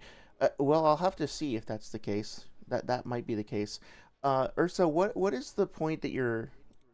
Okay, so let me take a minute and just provide a disclaimer here that like I think that overall the series itself, based on my reading of early Dragon Ball, is inconsistent and magical, and so there might be a feat in like chapter 1 where Goku does something that he can like blow up an entire galaxy, and then there might be something 50 chapters later where he's going up against a mountain level dude and struggling, right? Now, if that's the case and those two things are inconsistent, then that doesn't mean that you can't go back to chapter 1 where he blows up a galaxy. This is a hypothetical, obviously, and say, well, you can't use that didn't happen, that's irrelevant, you can't scale that. But if you're looking at Goku the character overall over the extended course of a long period of time, and there are like massive inconsistencies in his power output, well then you have to ask, okay, well, what version of Goku are we using, and how are we reconciling those fuck me, Jesus Christ, English is hard. Reconciling those inconsistencies to then build that platform of solid scaling on for later. So to me, like, I don't feel the need to power scale this verse at all. I think it's fine to just read the fucking thing and enjoy it. But if we're going to take enjoyment from power scaling, my personal perspective is that we should try to keep everything in context, right? So on that note, I appreciate you bringing up the moon reference thing. I appreciate on Omni, you bringing up the like the narrative context around Master Roshi and all that. Um, this is all, of course, in response to Sage and Merchant's video, where they claimed that Part 1 Goku is the speed of light. Like 12-year-old Goku is the speed of light. And so then they go from there to arguing that every other feat of Goku and relative characters to Goku would be further exponents on or further multiples of the speed of light because we can identify something where Goku younger is the speed of light. So my question is though that like is that a consistent thing for him, or did he get a gag here and there that gave him a boost for the purposes of a narrative contrivance, or like a plot beat, right? Like the author decides, okay, I want Goku to be to do something in this chapter, and it turns out that if we calc what he did in this chapter, he's the speed of light. Okay, then that's what it is. It's in context, it makes sense. But then if in the next chapter he can't outrun a train that's going 200 miles an hour, then it's like, okay, well, something happened here, right? So there's some kind of difference, there's some inconsistency, and then how do we deal with that? Like, how do we as a community um, build around that to provide like meaningful, fair scaling or whatever else? So we're gonna have to just put a pin in that for now, but yeah. Oh, I see. Acolyte sent me a message as well with the Dragon Ball Moon size recalced. Oh, perfect. That just popped up. Let's take a look at this now before I get back to chat. Death to Gryffindor. Jeez. The moon feat with the power pole caught my eye. Mostly easier to consider gag feat. No real feasible way for Goku to survive in the vacuum space that age wants us trap the rabbit mob up there. Rabbit mob up there. Torch of the moon made me think there's a reason. Yeah. Smaller than ours. Calculation process. Yeah, yeah. Cool. Group photos. A picture based on curvature. Let's see this. Yeah, cool, cool, cool. Yeah, see, I like this sort of thing. It was great. There's a close up. Yep, cool. Even if they were completely serious with the moon being destroyed, it's obviously much smaller because of this scan. Yeah, yeah. Okay. The main issue is that Akira confirmed that the Dragon Ball moon is the same distance away from Earth as the IRL moon, meaning it's impossible for it to be 33 meters in diameter as visible as. Okay. Well, that's the thing with that, though, then, is that, like, if that's the case, then I don't understand how Goku, like, to what extent can Goku's staff bend, right? Because if this satellite is so much smaller than the moon, then pinpointing it from Earth with a straight stick is like a crazy fucking coincidence if he manages to pull that off, right? So can his, because it's gonna be like moving super fucking fast in orbit too. So like how does he manage to get his stick to like match up with the moon's orbit, or is it just magic and we're overthinking it? You can literally see the curve of the moon. Yeah. Akira said multiple inconsistent things that contradict his own series and even thought SSJ2 was SSJ3. Yeah. Okay. Cool. Yeah, I appreciate you sharing this. I think it adds some useful context. But that's the thing, too, is like, what do we do as readers and scalers if we get contradictory information from the author diegetically and in interviews? And this is like, look, I don't know. This could be 100% correct. This could be an instance of Toriyama correcting himself in an interview, but and I know this is a different series, so take it with a grain of salt, but I've been reading through One Piece, and I've been reading the SBS, which is the question and answer column that shows up at the end of a lot of issues or episodes, right? And the thing is that people in the One Piece community have told me that, like, that's basically the word of God, right? Not everybody, but certain people that I've talked to have been like, this is the author explaining to us literally what things are in the series. And then I read them and it's like, this is, there's a lot of jokes, there's a lot of silliness, right? There's a tone of whimsy and there's a tone of playfulness between the author and the reader. And if you've read them, you know what I mean. If you don't know what I'm talking about, I think starting around chapter 30, the question and answer columns start, and you just read through a few of them, and they're very, very clearly like jokey, tongue-in-cheeky and stuff like that. Now, I don't know if that means Toriyama did the same thing. I'm just saying that, like, based on my experience in the power scaling environment or whatever, I have become pretty skeptical towards just taking individual statements as gospel, especially if you consider stuff like death of the author. So I'd say I appreciate you sending it to me. I want to be open minded to it, and I also want to still put it within the overall framework of data for the series overall, and not just take it at face value, right? Let's see. I gotta catch up on chat. All that is fine, but the fact that you're waiting to resolve inconsistencies that are only inconsistent due to your strict lens, you're arguing against the obvious facts of the story. I really don't see how I am. Like, you're welcome to that feedback, of course, but I don't. What it feels like from my perspective is that I am looking at other people's power scaling, and I'm trying to say, does their power scaling make sense using the metrics that I understand to be fair for power scaling terms, right? Like, yeah, like, so I'm trying to use whatever metrics I can to be fair and consistent, and that means that I'm going to be pretty strict. But like, none of this is necessary to understand or appreciate the story. Oh, also, I see somebody named Seal of Reconciliation. It looks like you might have retracted a message. No problem there. Just want to make sure to say hello. Hope you're doing well. Thanks for joining us this evening. Ursa also says, post Dragon Ball Super, Beerus flies through space. Oh, yeah, we talked about that briefly. Slimy says, I choose to believe that Webcam Parrot got better at power scaling since apparently at one point they did try to show Kakasu scaling above pain, but that was a while ago. Yeah, Parrot, I haven't interacted with him directly ever, to the best of my knowledge. I think what I remember is that he had submitted a calc getting the Bijou bombs to Multi-Continental, and then that had been kind of rejected by VSB, by the people who reviewed it there. And then I think he acknowledged that and took it down and was like working on something else or revising it, I want to say. Um, it's just unfortunate that when Noodles had his debate with Swag, I think he wound up using those calcs, and and also when he did his Kakazu video, and I don't even know if like Parrot stood by them at that point because it seemed like maybe he was moving away from them a little bit, but I don't know. I don't want to put words in his mouth or anything. Um, let's see. Omni says, I usually agree with you, John, but with this, it seems a bit like insisting there's an inconsistency when it doesn't have to be. It only becomes inconsistent if we insist on enforcing physics. Well, I don't know if it's an inconsistency yet. I'm just saying, like, let me try to be as clear as possible. If somebody, I'm kind of repeating myself, so I'll try to be succinct. If somebody were to argue that Master Roshi in Part 1, Chapter 17 or whatever it was, is moon level, moon level, as I understand it, means capable of destroying something that is equivalent to or similar to our moon. So the evidence that I would ask would be, okay, what is the object that was destroyed, and is it demonstrably the size of our moon?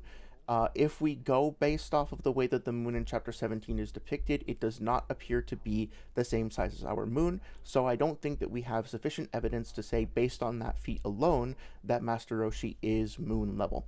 Also, I think it would be worth, however, so if there is a statement from the author that says, no, actually, he is moon level, and that it's possible that that statement could override the way it was depicted in that chapter. So now we have two contradictory pieces of evidence, or pieces of evidence that seem to be at odds with one another, and now we can decide how we want to reconcile that. One way to reconcile that is just to say, okay, well, the author made this statement after the fact, corrected himself, and therefore we would disregard the depiction before and just understand that it's something that's been revised, or the way that it was depicted isn't necessarily perfect or whatever, but it was meant to be. It was always intended to be the same size as our moon.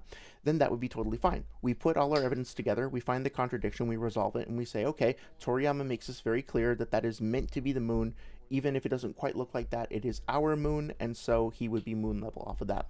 But then my question would be, okay, well, if that is the case, then let's look at a bunch of other shit that Master Roshi does, and let's see how far that scales. Let's see how big his attacks are. Let's see what kind of characters they manage to defeat and not defeat. Let's see what environmental damage there is, and let's see if his other feats are consistent with the moon level feat. Because if not, then there is more that we need to understand. Now that doesn't mean that, like, if there's a contradiction that we ignore the moon level feat, but it means that there's some more context that I think we need before we fully, like, sign off on or like close the book on Master Roshi's scaling. And so if I were to say, for example, well, look, he tried to blow up this mountain and he failed, so how did he blow up the moon? That's a rhetorical question, right? And I get I think that rhetorical questions don't carry much argumentative weight, if any at all, because you could very easily respond to that by saying, oh, well, here's the context. He was at low power. Or, he was, I think you said this before, right? Like, he was channeling his attack so it had less range and it was more pinpoint. It was more AP than DC, right?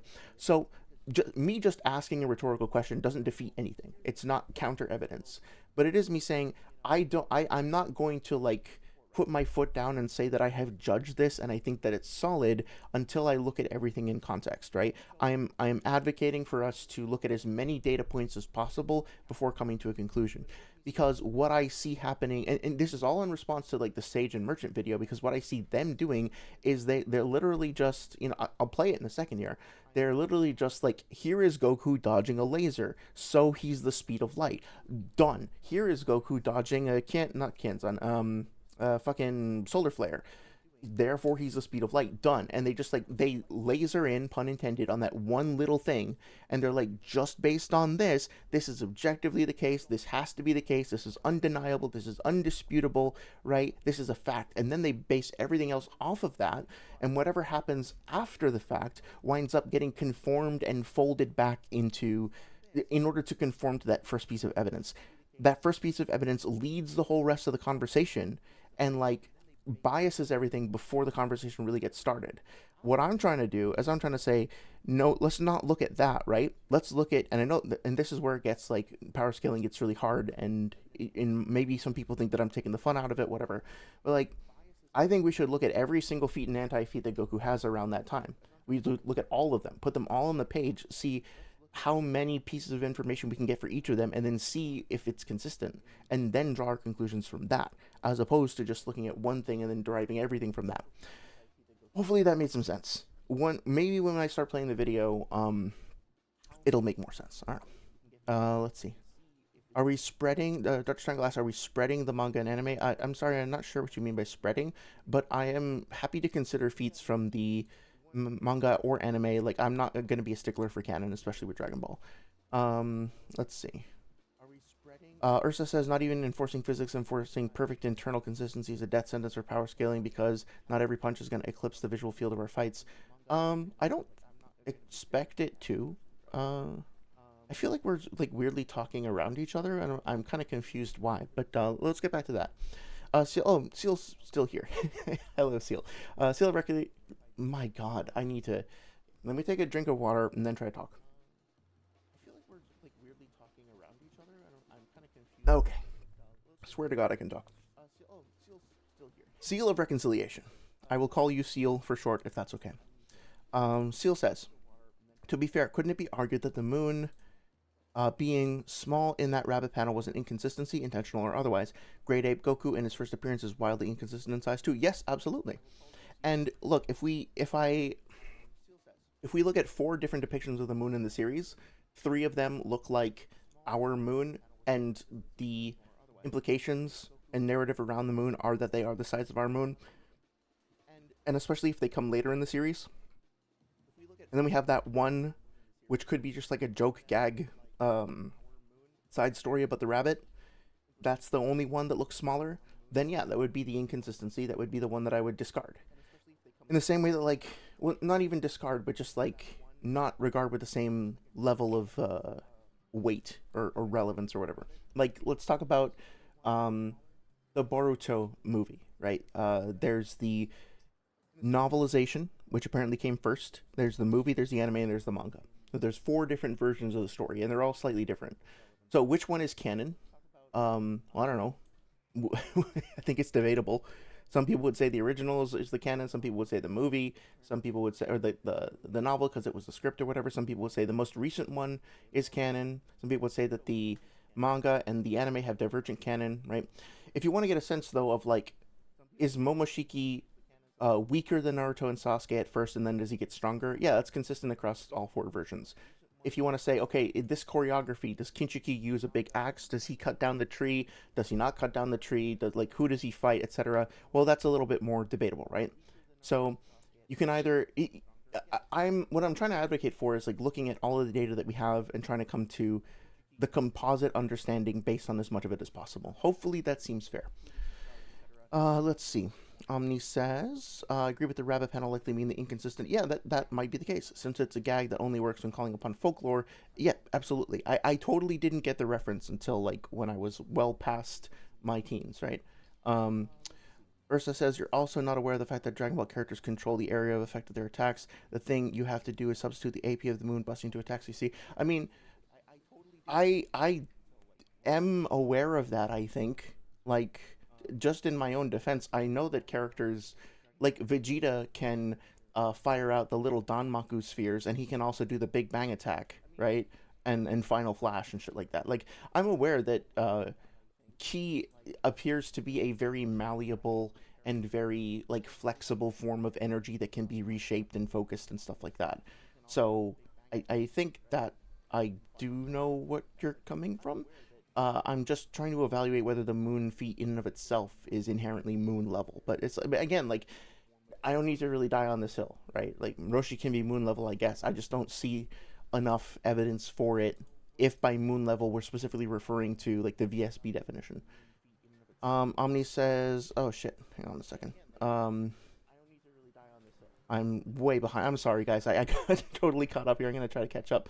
Um, so Seal Reconciliation says, no, fuck, I missed a few messages. Okay, I'm gonna just focus on chat, and I'm gonna try not to go on a tangent and catch up with everybody. So just give me 1 second.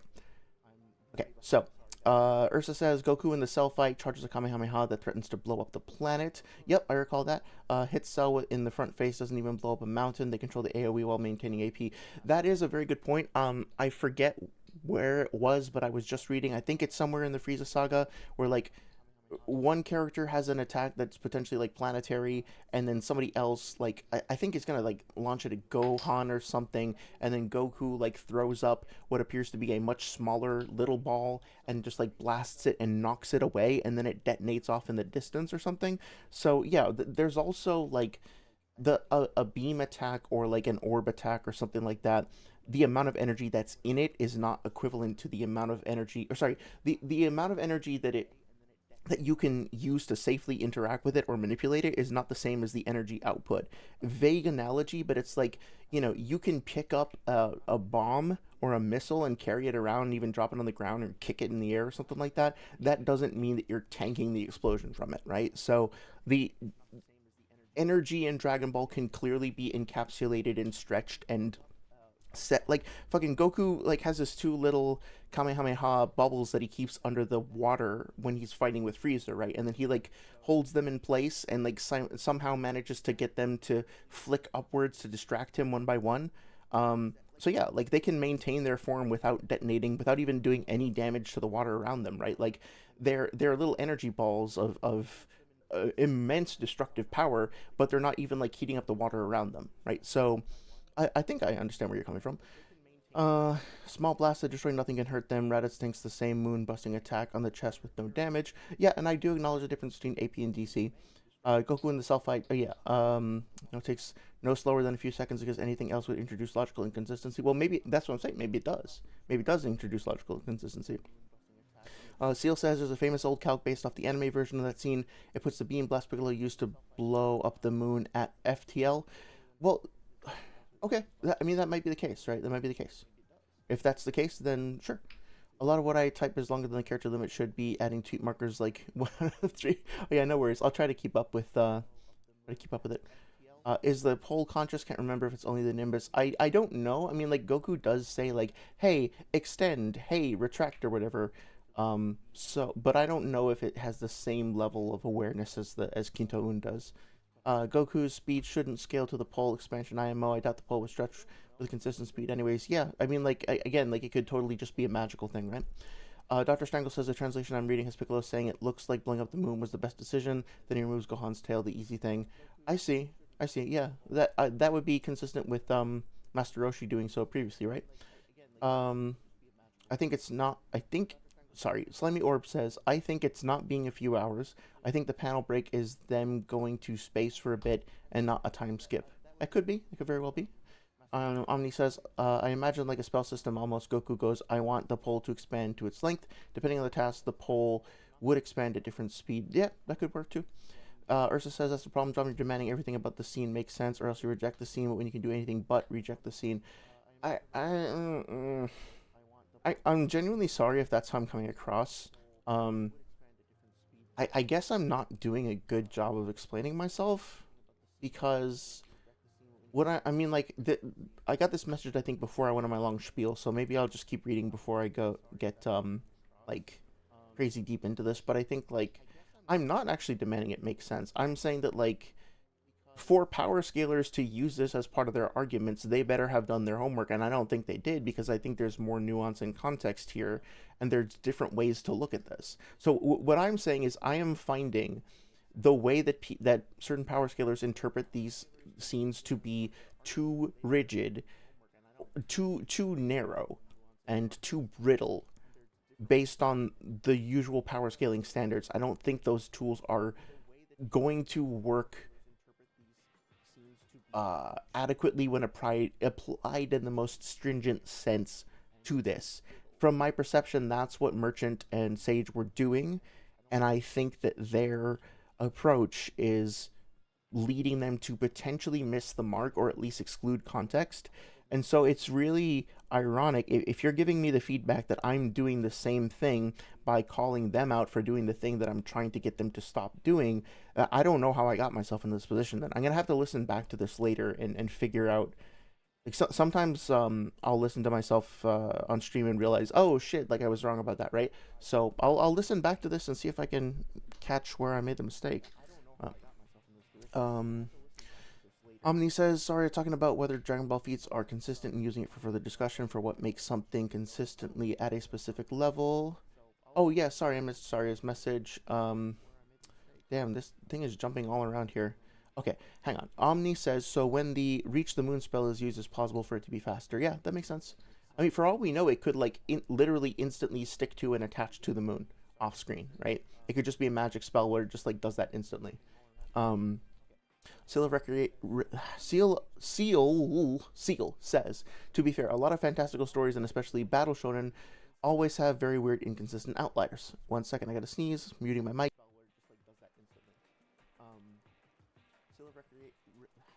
Okay, sorry, I figured you guys didn't need to hear that.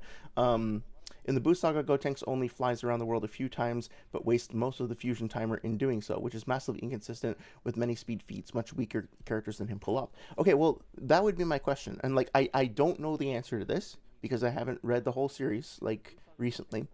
But my question to that would be, is it inconsistent, or is it inconsistent with our interpretation of those speed feats? Because this is not necessarily a rhetorical question, right?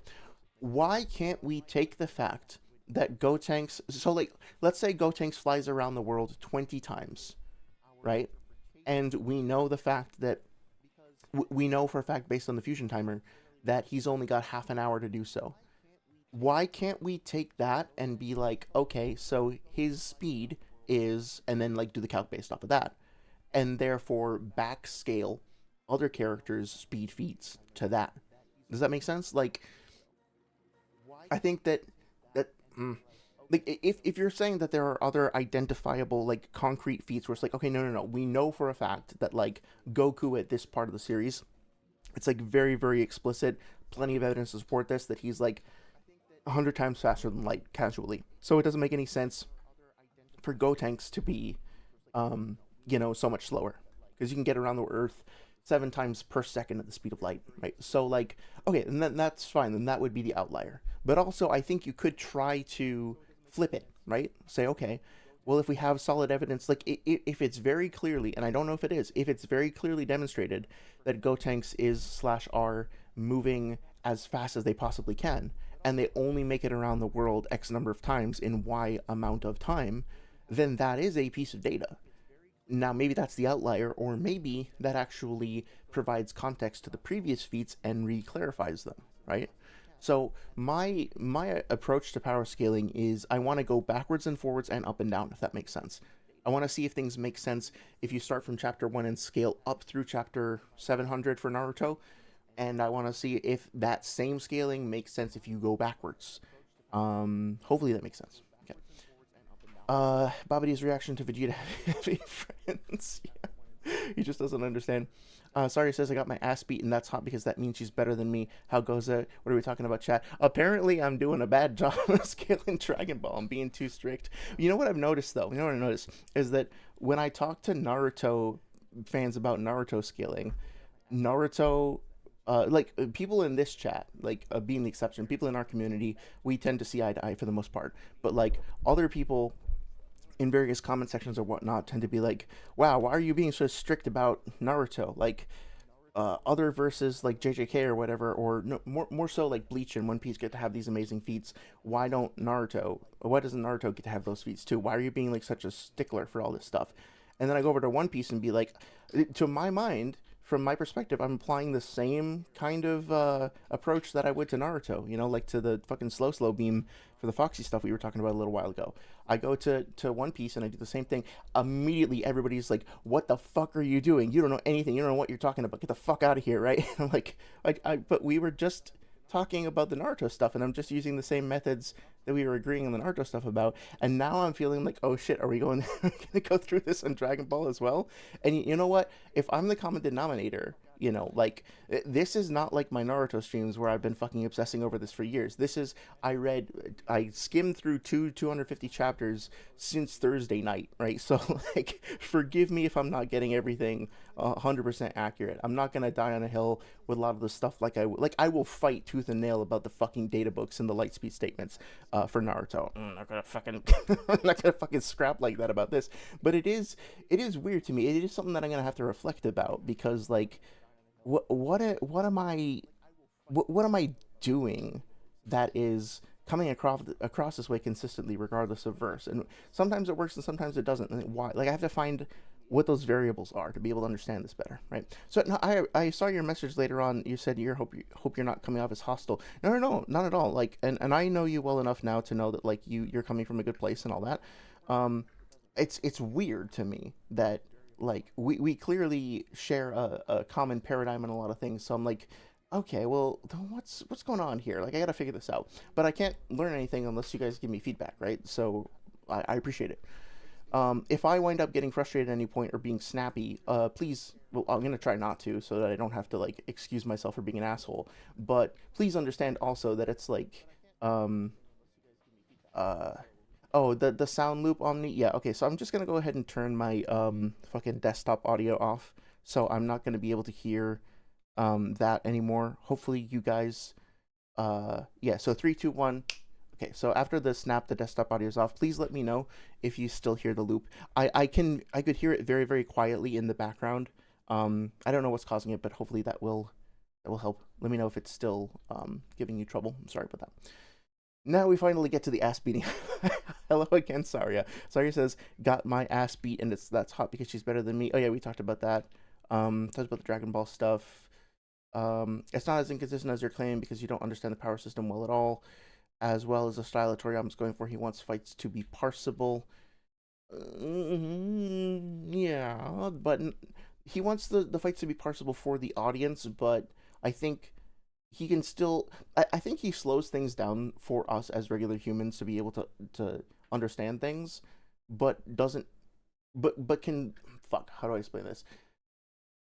You and I as audience members can look at a fight with our human eyes and be able to track what's going on because the series is rendered in a speed that we can understand, but then it can go from that and cut to an audience reaction where an audience member, a diegetic normal human, won't be able to follow it, right?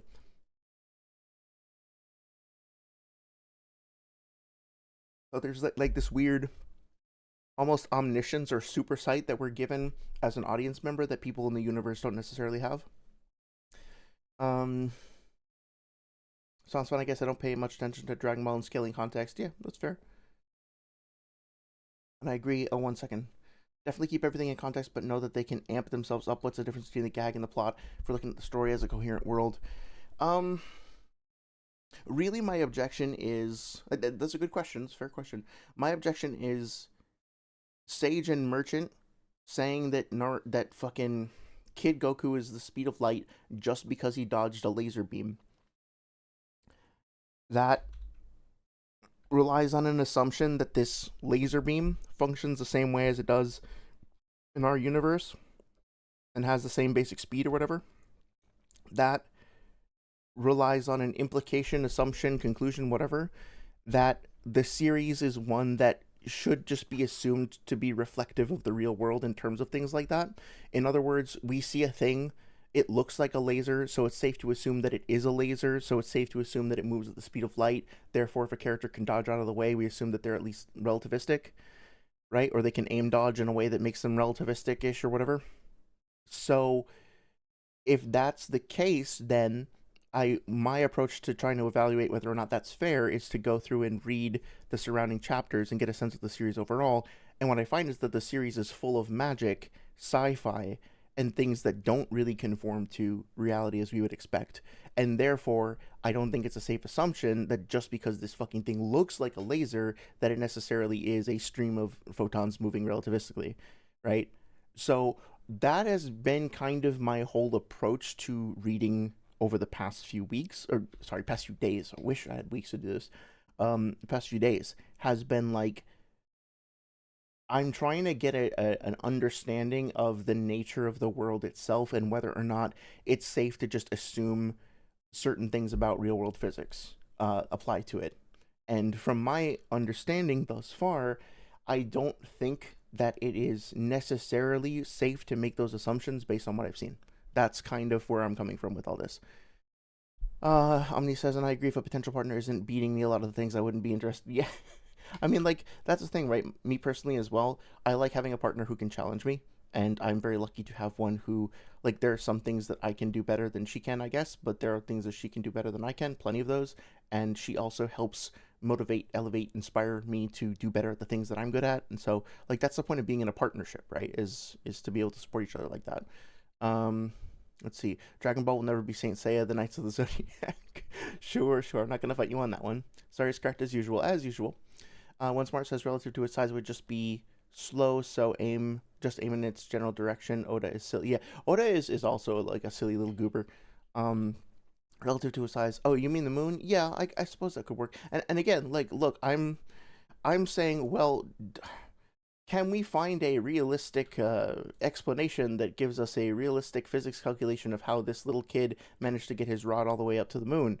And like, what I'm also saying though is that isn't that kind of missing the point, because it's like, whatever, it's magic. Like, we don't need to. I don't know that searching for a precise physics calc for that is going to work in the first place, if that makes sense, right? Let me see. I don't believe you, even though I haven't read Saint Seiya, but only because I'm stubborn. Well, see, we are kindred spirits after all. Half of them are just jokes, says Slimy Orb. Other half are making stuff up, and the third secret half is actual lore. Yeah. That's a pretty good breakdown, honestly. There's definitely like real solid facts that you can rely on from the SBS, but there's also a bunch of goofy stuff, right? Let's see. Yeah, so Ursa says, I hope I'm not coming off as hostile sounding or anything. I'm just hearing the sense that you think the scaling of Dragon Ball is unparsable when all you have to do is remember the biggest feats. No. I wouldn't even say that. Like, look, just based on what I'm reading so far, like, that I have to check my notes, but like, I'm pretty sure that there's a statement in the let me just say this without having to find the specific fucking panel or whatever, right? There's a bunch of statements going from the Saiyan saga up through the end of the Frieza saga where characters like say over and over and over again, oh, that could have destroyed the planet, that's about to destroy the planet, you better be careful because that might destroy the planet. And then Frieza literally does destroy the planet, and then Frieza also destroys Vegeta, like the planet Vegeta previously, right? So like, by the time you get to the Saiyan saga, I think that saying that like, for sure, maybe even earlier, but for sure, once you get to the Saiyan saga, or the Frieza saga, holy shit, Frieza saga, Namek saga, like, I don't know how you could possibly say that the series is subplanetary at that point, right? Like, anybody relative to Frieza has to have some kind of planetary level shit to them. Then you add that to, like, even if you're skeptical about that, going up to the Cell saga, right? We have multiple statements from, like, I think somebody pointed this out earlier about, like, hey, Goku has to be careful not to blow up the Earth when he launches a Kamehameha at Cell. He also, like Vegeta, I think, was admonished for maybe being at risk of destroying the Earth with either the Big Bang or the Final Flash, right? There's statement after statement after statement that characters can blow up planets, and we have literal feats of them literally doing that, right? In the case of Frieza. Now, granted, you can dispute how big the size of Planet Vegeta is. You can dispute how big the size of Planet Namek is. You can also dispute the fact that, like, okay, well, Planet Namek probably doesn't work the same as a real planet, like in our universe that we know of, because, like, I don't think that our planet, if it got hit by one of Frieza's attacks, would go into like a 5 minute long countdown reactor core overdrive, whatever the fuck is happening, right? Like that's some sci-fi shit. But at the same time, you could argue that, and I think that would be totally fair, genuinely. But also, then put it together with all of the other statements, and all of a sudden, it's like, okay, even if that is an outlier, we have this consistency that's built up uh, with all of these other solid points of data. So I'm not out here trying to say that the verse itself isn't planetary or lower. I'm not even trying to say that the verse itself isn't light speed. I have no problem with that. I personally don't think 12-year-old Goku is light speed. I don't think there's any evidence to support that. I have not been convinced of that whatsoever.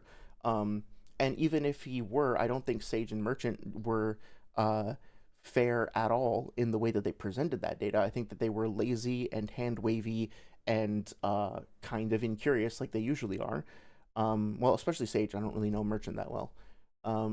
So I will stick by that. But yeah, like I personally think that the Dragon Ball characters are probably light speed at some point and probably blowing up galaxies at some point too. Just to be clear, just to be clear. So Saria says you gotta check out Saint Seiya. I need to add that to my list as well. Honestly, just watch the CGI series, a different timeline. Shun is a girl in this universe, but it covers the Temples arc. I'm guessing the Temples arc is one of the like foundational arcs. You can watch that and then jump on the original manga. VSBW is its own can of worms. Yeah, I understand it's not necessarily like super like perfect from what I've heard. Sorry says, though the manga is also a different timeline, but things are more or less the same as compared to the other timelines with drastic differences. Okay. Omni says, back to scaling, I think my problem here is that even though these feats are gaggy and how exaggerated it is, that gag exaggeration is ingrained into the verse IMO. It could very well be. It could very well be. And if that's the case, like, if the series is consistently gaggy, then that's fair. We would need to keep that in mind. It's like, look, I'm not going to be out here telling people, like, hey, if you want to scale, like, Dr. Slump, or you want to scale Bugs Bunny or Jimmy Newton. Like, I don't know if you guys were there when Mortified was. I think it was in his debate with Walkie Talkie. I don't remember for sure though.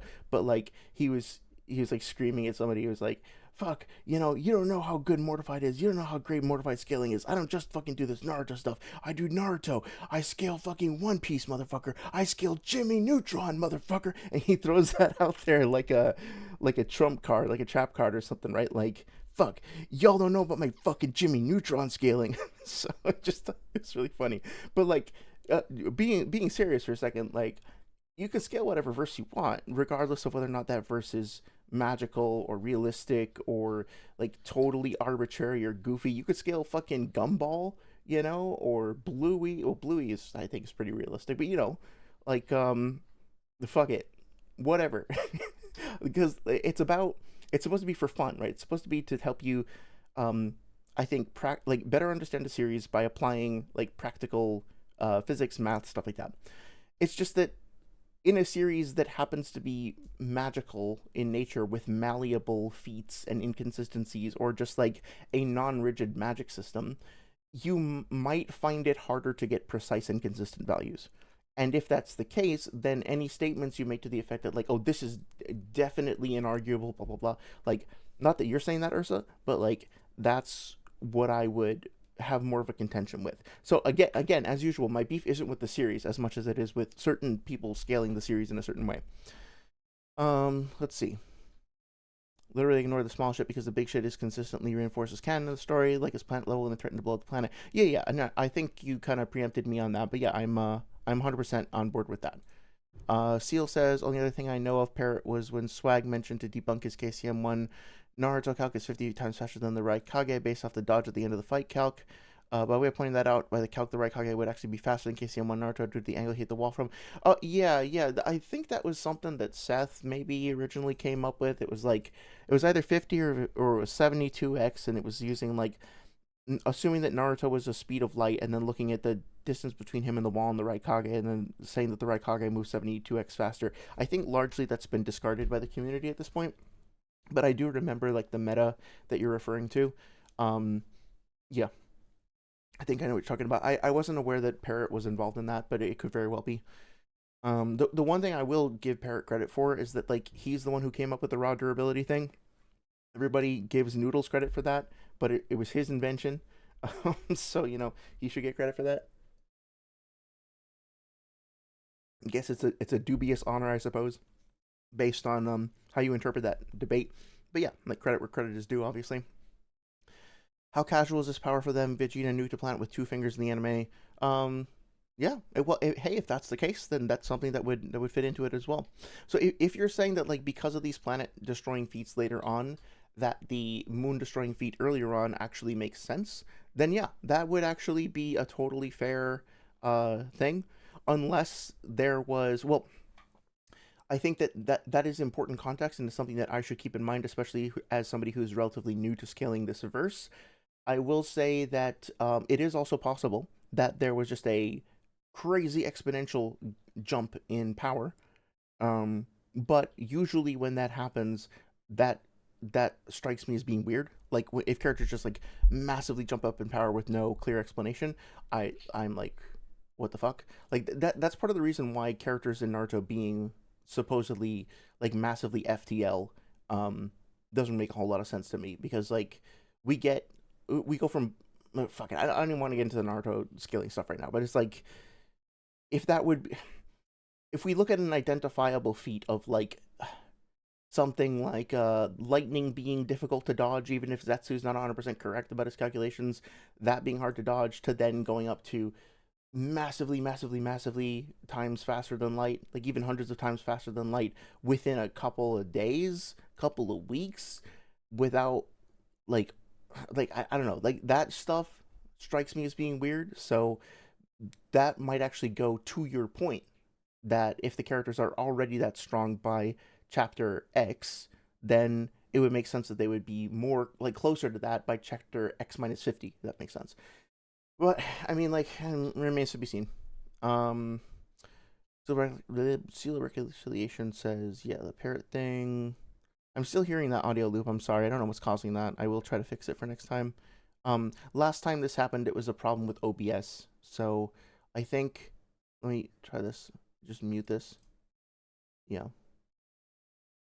Yeah, it's something about the YouTube stream being picked up from OBS. Let me try to mute this and see if that works. Okay. Let me see. Once I get to the point in my life where I'll start it, I'll send you a message and ask. Okay, agree. If you want the details, amplification gets massive boosts. Goku unlocked a sword that cut through Frieza, who survived a planet exploding. Wouldn't that just scale Goku over the sword though? Like over the AP of that in durability, or am I missing something? Omni says, but right now I have things I need to finish, like the Little Women novel and the complete Star Wars chronology. Oh, sweet. That sounds awesome. Ursa says you're not taking the fun out of anything, John. Well, I appreciate that. I appreciate that. Totally fair. Yeah, I appreciate that as well. Let's see. Sorry says, and I do appreciate your feedback. Like we sooner or later we're gonna wind up butting heads about something, right? Like we're very passionate people, with very like highly honed special interests. So it's natural we're gonna disagree sooner or later. So I don't mind that at all. If I'm frustrated, it's just because of general power scaling stuff. It's not like it's not your fault at all. Sorry says, I don't know. I think sometimes you just have to accept some authors want to have the cool stuff without the baggage, so they don't have crazy AoE things going on all the time. Yeah, that's fair. Like Astro Boy fighting the evil sun, but then he's hurt when Pluto throws him through some buildings or something, or Seiya tanking the Big Bang without his cloth. Well, that's what I'm saying. It's like, okay, so like, if a character says, okay, I'm not meaning to strawman anybody in this conversation, right? This is an example, a hypothetical, based on certain things that conversations that I've had before. So somebody will say to me, okay, look, Goku is mountain level. And I say, okay, well, how do you know he's mountain level? And they'll show me a feat of him blowing up something that is non-definite in size. I don't know how big it is. It's just a big explosion. I'm like, okay, I don't know how big that is, so I don't know if I can say that's mountain level. So let's go on and let's see what Goku does, like 10 chapters in the future, 20 chapters, 30 chapters. And then Goku says, okay, I am now doing my big attack now. Very putting a whole lot of effort into this. This is a big deal. I'm gonna go as hard as I can, and then he blows up something that is half the size of a mountain when he's going all out. So I would look at that and I would say, okay, this seems to be a contradiction based on what you said before. Now, I didn't have an opinion on whether that initial attack was mountain level or not. I saw the explosion as a casual reader. I'm like, that was pretty big. That's pretty cool. If Goku says his next one is even more powerful, I'm going to take his word for it. But somebody said to me that that previous attack was a mountain level attack. Okay. And now I'm like, okay, well, how do you reconcile that with this being half mountain level? And they'll be like, oh, well, don't you know characters can just like scale the AoE of their attacks down? I'm like, well, okay, if that's the case, how do you know that the previous one was scaled correctly? Right? Like, if any given attack, like maybe that previous feat was actually like way bigger than mountain level, and that attack was restrained as well. So how do we know we got that calc right if we haven't actually, if we're just going to say that like any given explosion could be arbitrary in size, then that size doesn't necessarily correlate to power output? Because the first argument that person made was what they were saying was, I am going to get a power output from this by looking at how big this explosion is. My argument is explosion size correlates to power. This amount of power is called mountain level. And now I'm like, okay, well, what about that explosion size? I'm like, oh, no, that one doesn't count. That's an anti-feat, right? But that doesn't count as an anti-feat because the size can be arbitrary. Okay, well, why doesn't the previous one count if size can be arbitrary? Oh, maybe that one's not, right? And so we get into these weird like back and forths where it's like, I'm not saying you're doing this. I'm not, because you clearly know the series very well. I don't want to accuse you of doing something that somebody else did. But what I have experienced personally, and what I can find personally frustrating in trying to get like clear answers on any of this stuff, is just that, is like, okay, well, we either have to say that all of these things are inconsistent, and so we can't make assumptions and test them individually, or we say that they are consistent, but then if we find inconsistencies, that seems to be self-defeating. So what I'm advocating for with Naruto and Dragon Ball and anything else is just like a broad context and context sensitive way of looking at these feats in terms of how they cross reference each other and cross relate to each other, because I want to make sure that we rule out those inconsistencies. If indeed what you're saying is that the energy attacks can vary greatly in their size, composition, strength regardless of their explosion radius, then okay, then that to me says that explosion radius is not enough to go off of in terms of judging any given feat. We need more context, and that's fine. That just means we have to do more research, right? So hopefully that's making some sense. Um, let's see. Then he's got attacks that only breaking walls. The Chronicles of Morgaine by C.J. Cherry. That novel has medieval characters with magic that can warp worlds and shit, but the attacks and fights are never described as destroying anything in the surrounding area. I think you have to be willing to say maybe they just want to do this story. Yeah, 100%. I think that is totally fine. I think that argument is not going to work in debates, which is okay, because like I don't care. Like I at this point I don't care. That there was a time where I was like, God, I have to make sure everything I say on the internet could possibly win me a debate. But like I'm not convinced anymore that debating is actually really all that productive a lot of the time. It definitely is not a guaranteed way of helping you better understand something, at least in the debates that I've seen. So like whatever. You don't need to know how to fucking debate in order to enjoy or correctly understand the story.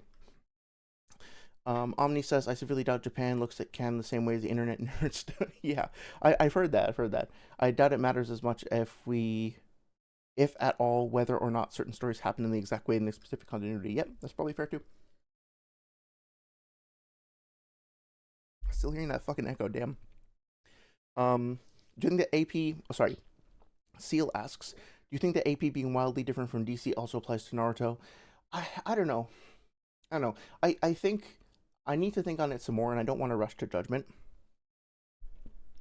But in my subjective personal experience, I think that the AP is not DC thing is true and makes sense, but also kind of gets thrown out as like a get out of jail free anti-feat defeating card that then goes nowhere.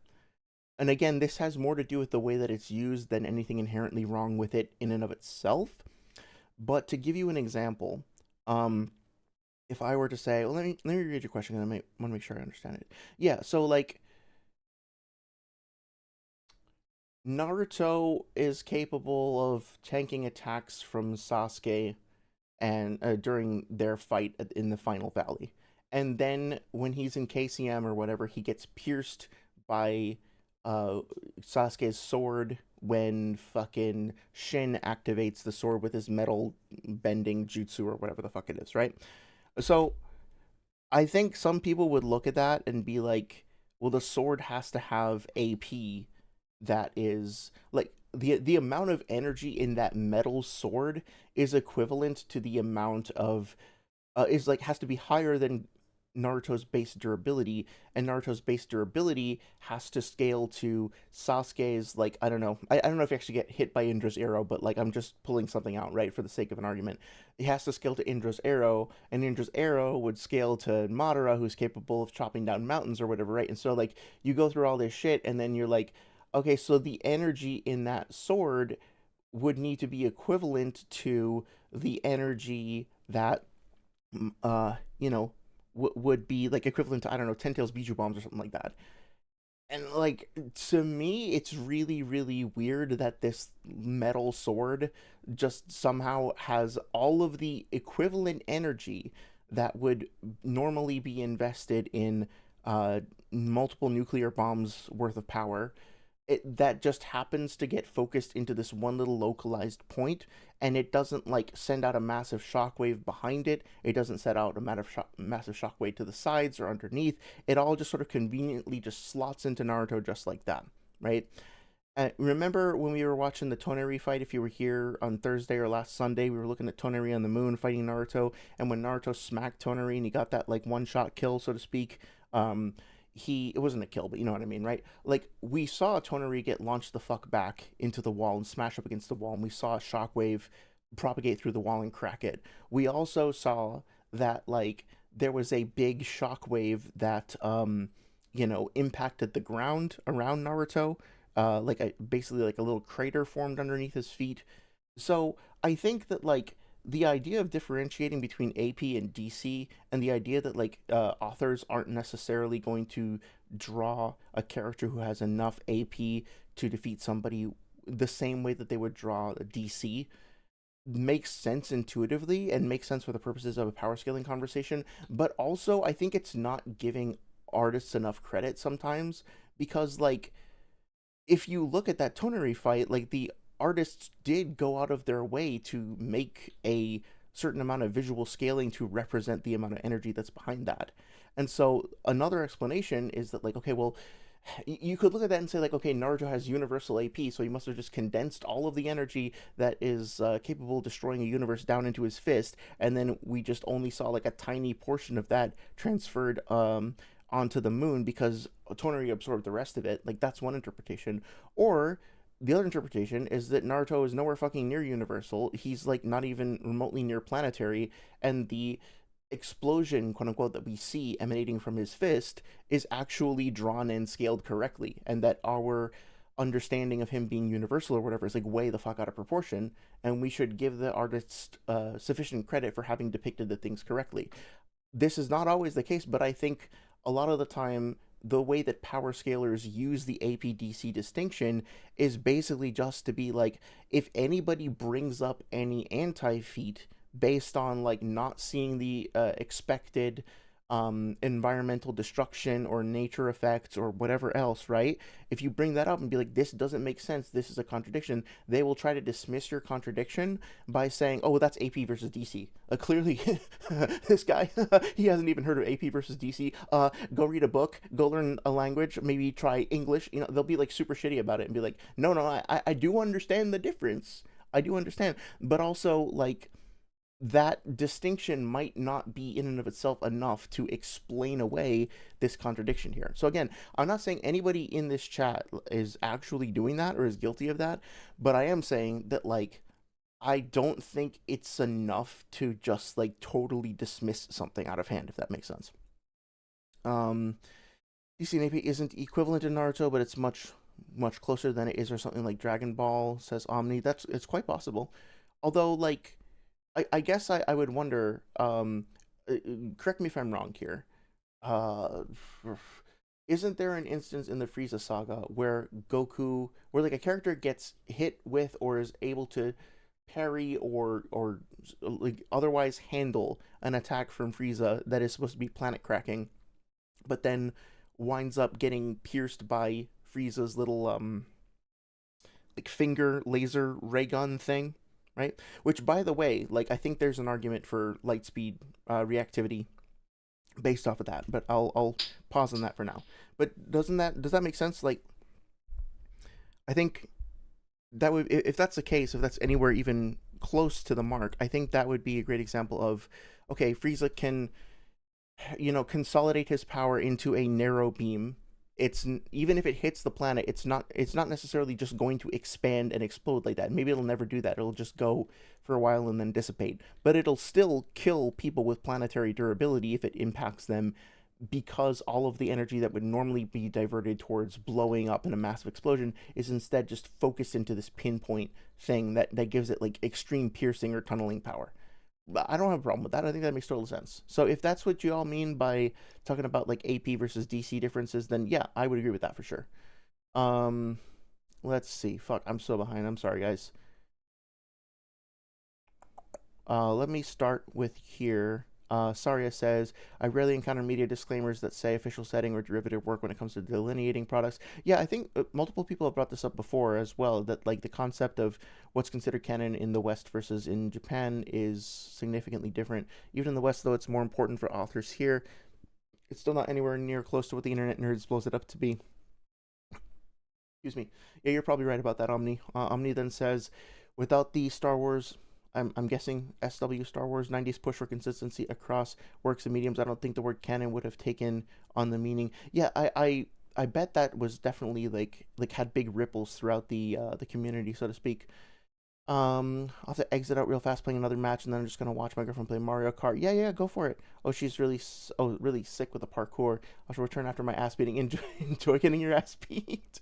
Saria says I'm not fluent. N3 at most. That's cool. I need to start studying more. Honestly, I would love to learn it. Ursa says we can't do that because the cast displays better feats that are concrete to contradict this. The way you resolve this is travel speed does not equal combat speed. Well, that's another one of those things where it's like I do so you and I have talked about this before, and I think we're in agreement that like travel speed and combat speed are not necessarily synonymous. And the example I always use is like the Millennium Falcon, right? When it goes into warp speed, it has a much faster, or hyperspace, or whatever it's called in that universe. It has a much faster speed than Han Solo or whoever can ever achieve by just dogfighting and like warping around and stuff. Granted, I know there's that thing from Episode 7 where Han Solo like predicts when he needs to stop the ship, but I'm talking about like general, especially like first three movies knowledge, like original trilogy knowledge. Um, but at the same time, I also don't think it's necessarily the case that there is a distinction between travel speed and combat speed for every verse. I think it is probably fair to say that it is not safe to assume that travel speed and combat speed are synonymous, but there are probably verses where travel speed and combat speed may effectively be synonymous depending on how that verse works as well. So to that point, I do think that sometimes you will point like again with the APDC thing, right? You'll point out a contradiction, and then people will be like, "Oh, well, that doesn't count because it's a different type of movement speed." And then you'll be like, "Okay, well then." How does movement work in this verse? And then they'll be like, and they'll change the subject. They'll be like, it doesn't matter or whatever. Like if the goal is to just overall understand, like, does key amp your movement speed, and to understand if that is, or if, does key amp your speed? Does more key mean faster? And if the sub goal of that, so to speak, is to understand if that's combat versus movement speed, I think the goal should be to try and put everything together with a clear, consistent picture, as opposed to just look for, you know, that's kind of what I'm advocating for at the end of the day. It's just trying to put everything together in a cohesive whole, if that makes sense. Let me just see. the Kirby novels. I need to read those. I need to read the Zelda ones first, though.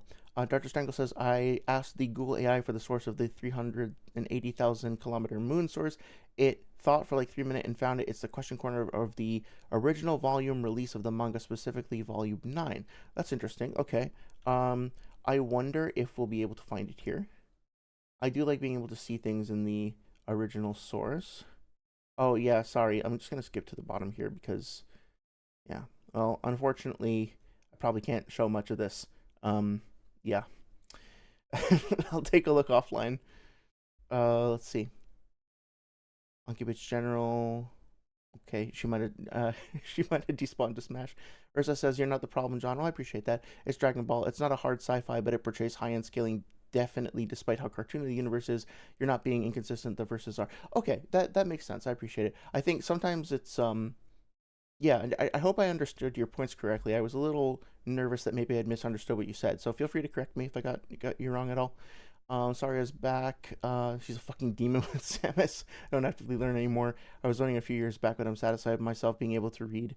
That's fair. The only thing I've ever been able to pull off in fucking Smash was being an annoying asshole and like just swallowing up people with Kirby, walking off the ledge, and then like mutual like kamikaze both of us. Or maybe spitting them out at the last second. Ursa says, you're right about the diegetic points, not just the laser assumption the series is based on for Lightspeed. It's just one of many high-end things that are consistent. Yeah. So if there is a consistency, look, like at the end of the day, if the series itself does consistently depict Goku as Lightspeed, then it's not really my place to show up and be like, but I don't like Lightspeed, so no, he doesn't. And you don't just count, and it doesn't count, and fuck you guys, and Naruto's better. Like that, I'm trying very, very hard not to do that, right? But I think the when we get to the video, like you'll hopefully see what I mean with like my objections to their shit in particular. Let me see. Are we taking the manga as its own thing, or are we combining everything together? Oh yeah, sorry, I think you asked that before, Dr. Strangle. I tried to answer, but maybe it got lost in the sauce. I am totally fine with whatever. Personally, if like I don't see the need to draw a hard distinction between manga and anime. I think that they are obviously two different timelines with different stuff happening in them, but why not look at both? I remember when we talked about Kid Buu versus Wuhan back in the day, that apparently there is more evidence in the anime putting one above the other, and then that evidence is not there and might even be contradicted by what's in the manga, something like that, right? So like, let's look at both. Let's look at all of it. But then obviously, if there's a contradiction, we have to decide which one we're gonna regard as more authoritative. I personally prefer the manga, so I'd probably put that as more like carrying more weight to it. But I mean, that's my opinion. Like, I don't think that as long as it's faithful, I don't think that the anime is lesser than the manga necessarily. I think just like because of the nature of filler and needing to occupy time and stuff like that, I feel like probably if you're going to find something that's kind of crazy and out of pocket and takes liberties with the series, it's probably going to be found in the filler of the anime, which is why more people are more skeptical towards anime adaptations in general. I think that's fair. Let me take a drink, sorry.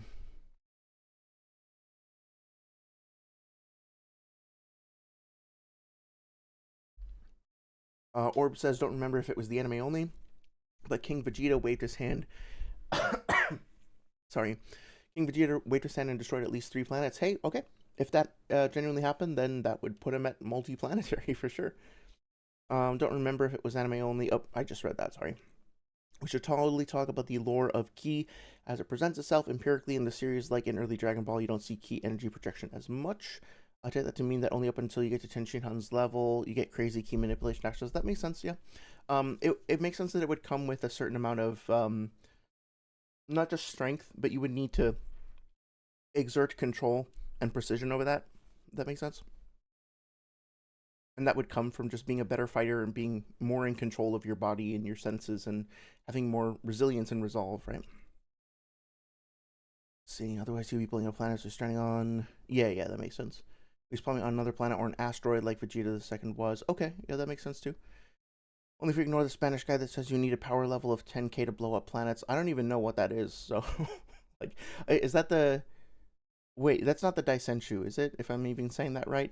I know there's a couple of guides that have been floating around that I have like briefly bumped into, like a pinball hitting a bumper, but I don't know much about them beyond the fact that they exist.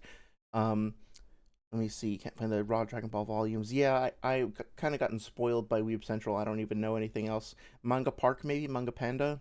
Um, should totally ignore that guide, especially since King Vegeta meets its requirements of being 10k exactly anyway. Okay, so a little disputation there. The thing for me is that it's not just one planet. I mean, maybe it's one plus some moons. Yeah. Okay. Well, if it's a consistent thing that happens multiple times with similarly sized objects, holy fucking shit, then that just like helps like build up that credibility. I think if you could do it, then it'd be possible inverse, then it's possible it's literal, gaining credence to the idea that it actually happened. Sure, quite possibly. Omni, it's 3 a.m. Yeah, no worries. Feel free to hang out as long as you like, but of course, no pressure. Hope that you have a great night. Appreciate seeing you. Take care. Sorry says, oh yeah, that's exactly me. I don't care about winning a debate. I'm more of a, the story said it's possible, so it's possible. Yeah, yeah, of course. That makes sense. I think it's possible that it's literal, but that has barely any bearing on whether or not I think it's a literal event that's being shown. I think I understand the nuance there. That makes sense. Ursa says the energy in the sword thing is true for Trunks' sword attack on Goku. It's a planet level sword swing. Goku is blocking on Chi hardened skin. It's weird, but it works in Dragon Ball. Yeah, that makes sense too, right? Like, I think that scaling does make sense. So again, like my objection is more towards how do I even phrase this? It's more towards the argument being like weaponized, I guess, in order to shut down conversations than it is about like the principle of it. Does that make any sense? Um, let's see. Saria says, able to answer your question. We had a class in high school. Death beam piercing through a Kamehameha is a classic example of AP versus DC. Yeah, that makes sense. That makes sense. If we're going off the manga, the Frieza's planet destroying attack was going to explode the planet core, a classic SF trope. Yeah, that I think it is important to understand and analyze things within the context of the genre as well. So that's a very good point. Key makes you faster, but general different stat distributions with some characters are bulky, while some are runners. The Z Warriors are generally all rounders. I see. What I'm asking is, are we interpreting the manga through the lens of the anime, or interpreting the anime through the lens of the manga, or even taking a harmonizing approach? Or are we treating them... oh, El Legendario. Yeah, I've heard that name before for sure. Or are we treating them as their own independent things? I will leave that up to you guys, because I'm not the Dragon Ball expert. I think that they are their own continuities. Like, from what I remember, there are things that happen in the anime that just don't happen in the manga. But if they're overall consistent, like, and they represent things the same, then I think like looking for harmonizing approaches is probably what I would default to. Okay. Well, one second. Just gonna stretch.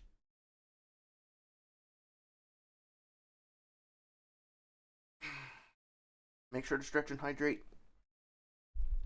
So yeah, that was a great discussion. That was super fun. I appreciate all the feedback and all the folks sharing their thoughts and stuff like that. So I think what I'm gonna do now is let's just play a little clip of the Sage video. Yeah, harmonizing approach. My God, I'm like slowly unlearning how to speak English over the course of these streams. I swear to God. Yeah, let's take a look at the video, and then I guess I can just share some of my random scattered findings over the course of the past few days, and you guys let me know what you think. So, once again, we are returning to friend of the channel, Sage of Thick Calves, as well as Miyaboku Merchant in their video Adult Naruto and Sasuke versus Dragon Ball. And we are starting from here, the Dragon Ball section. Now, last time we left off about there, we can still go back to the Naruto stuff, right? Not necessarily done talking about this. There's a lot of stuff to cover still. But, you know, breaking things up, talking about Dragon Ball for a little bit. Hopefully that will be enjoyable. So now I'm going to try to play the audio. I had muted it before to avoid this stinky audio loop. So hopefully this works. I'm going to unmute now. Let me know if you can hear it okay. It's probably going to be a little loud. 3, 2, 1, go. Now that we have got through that.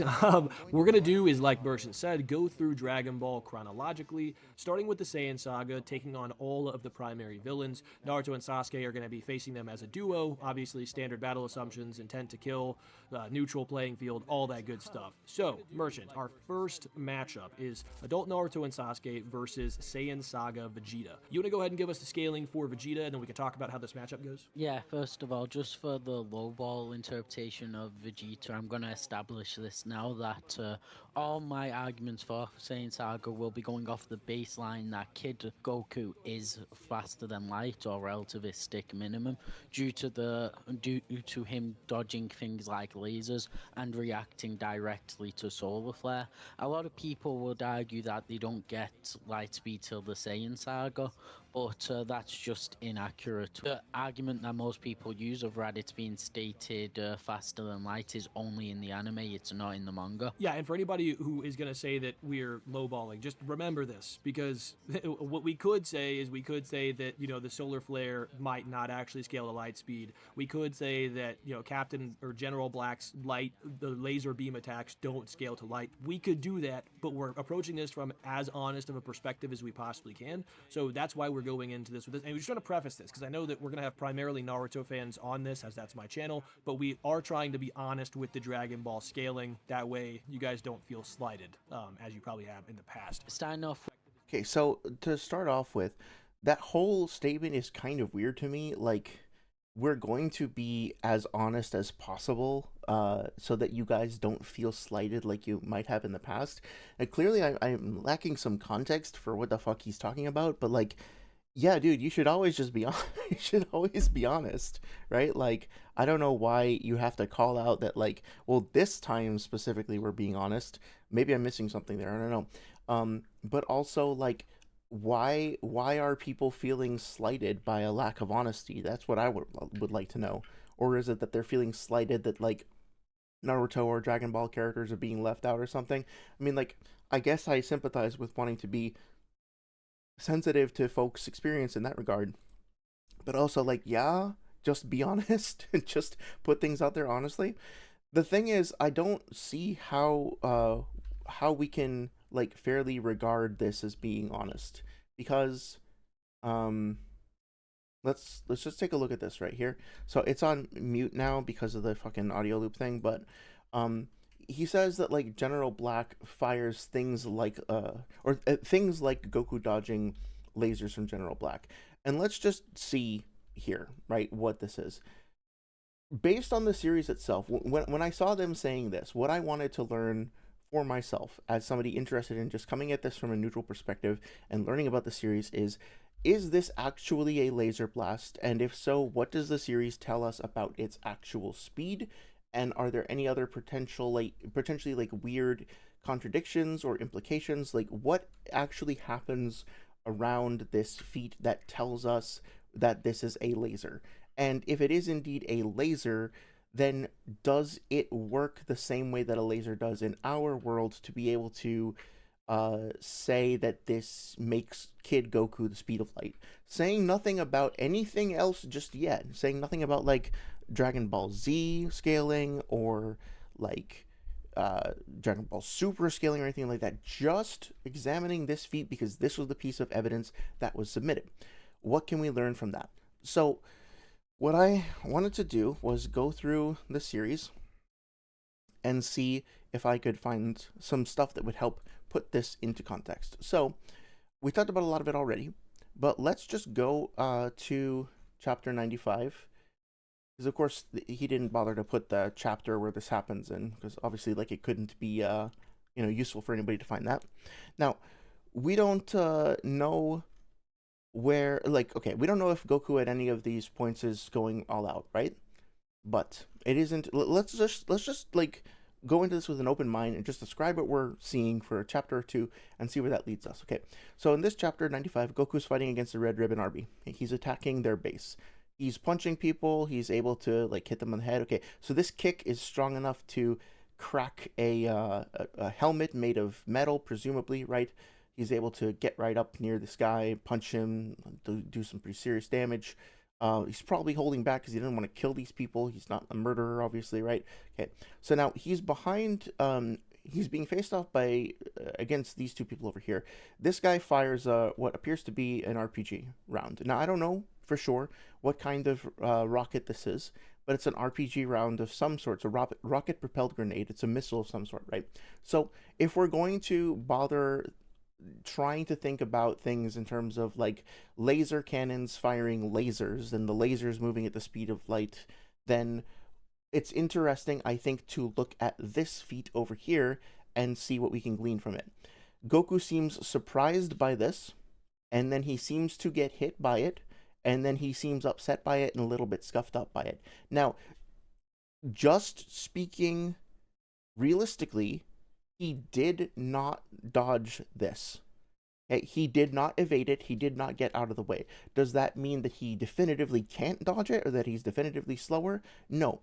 But in this case, he saw this coming at him. It was a few feet away, and for whatever reason, he factually did not dodge it. Okay? He did not choose to move away from it. Let's put a pin in that and let's just move on. Okay? So he pushes this table up against these two people. He stuns them. That's fine. Runs away. Okay? Grr, just a little brat. Give me a break. Curse it. Blah, blah, blah. Okay? So General Black shoots Red in the head. I took the bread and the lance spread. Sorry. And then basically, okay, so this establishes that guns do work on normal people, right? Just so we know that there is a baseline of guns are lethal. They're not just pea shooters in this universe. Okay? So now they talk about joining forces. Goku says no. Goku dodges this attack from General Black, dodges that attack, and then counters. That's fine. Kind of foaming at the mouth here. Drooling or whatever. Okay, so now Black gets in the battle jacket. It's inside. Okay. And now Goku says, ow, ow, ow. Okay, so this thing hurt him after hitting him. Even you are not invincible.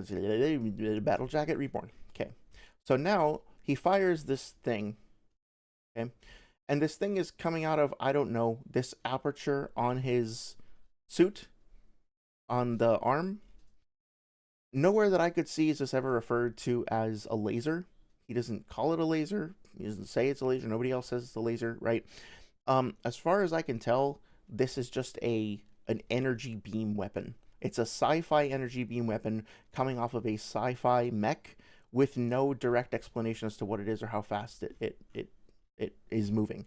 I will say that this doesn't work the same way, as far as I am aware, as real-world high-powered lasers. I remember doing some research into this when we were talking about the feats of Naruto being supposedly light speed, dodging the excimer lasers that were in the fucking whatchamacallit.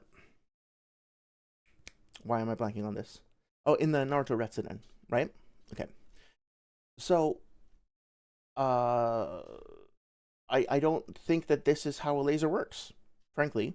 Lasers that are used for this purpose, first of all, they tend to not be within the visual spectrum. Second of all, they don't produce explosions like this, really. They produce like sparking. Basically, the way the laser works is that it causes things to heat up very quickly. So more likely than this, I think we would see the melting and the scarring works, but the explosion coming off of this, I don't necessarily think so. I don't know why. If it were a laser, it doesn't really make any sense for, at least as far as I can tell, for it to have a large flare over here followed by a narrow beam.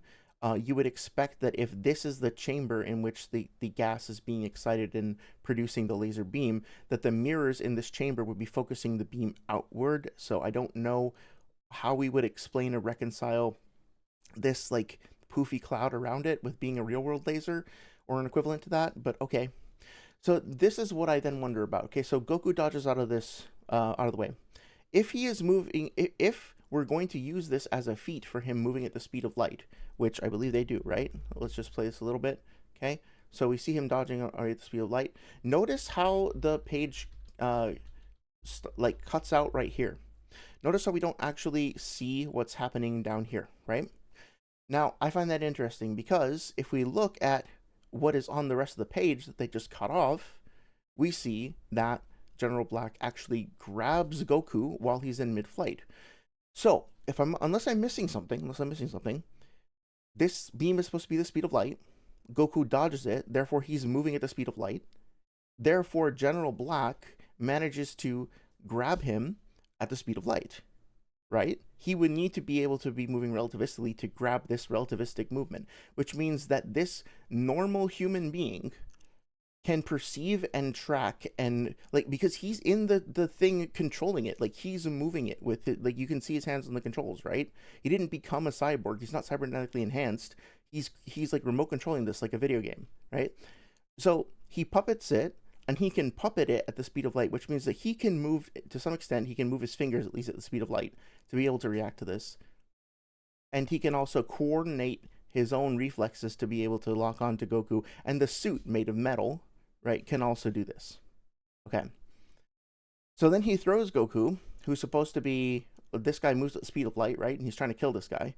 Throws him. This is Goku moving at the speed of light, potentially. And this is the amount of damage he does. This is as far as he gets. And in that amount of time, we see him, like, jumping out, firing another beam, etc. I don't know. I don't know if that makes sense. I don't know if that all adds up. Now he's, like, zapping him. Zap, zap, boom, boom. Okay. He gets away. Obviously very, very fast, right? Doesn't know how fast I am. Okay. Gets on the thing. So now, General Black goes to punch himself, or goes to punch Goku. He makes a mistake. He hits himself in the head. And he also hurts himself. So again, if we assume that General Black can move anywhere, even remotely near relativistic, let's just say that this is like Mach 1000, Mach 500, Mach 100. Think about the amount of force that would need to be present behind this gauntlet in this robot to be able to move anywhere near that speed. Now imagine he's trying to hit Goku. He knows that Goku can dodge a laser, which is the speed of light, so he'd have to move at least relativistically to that.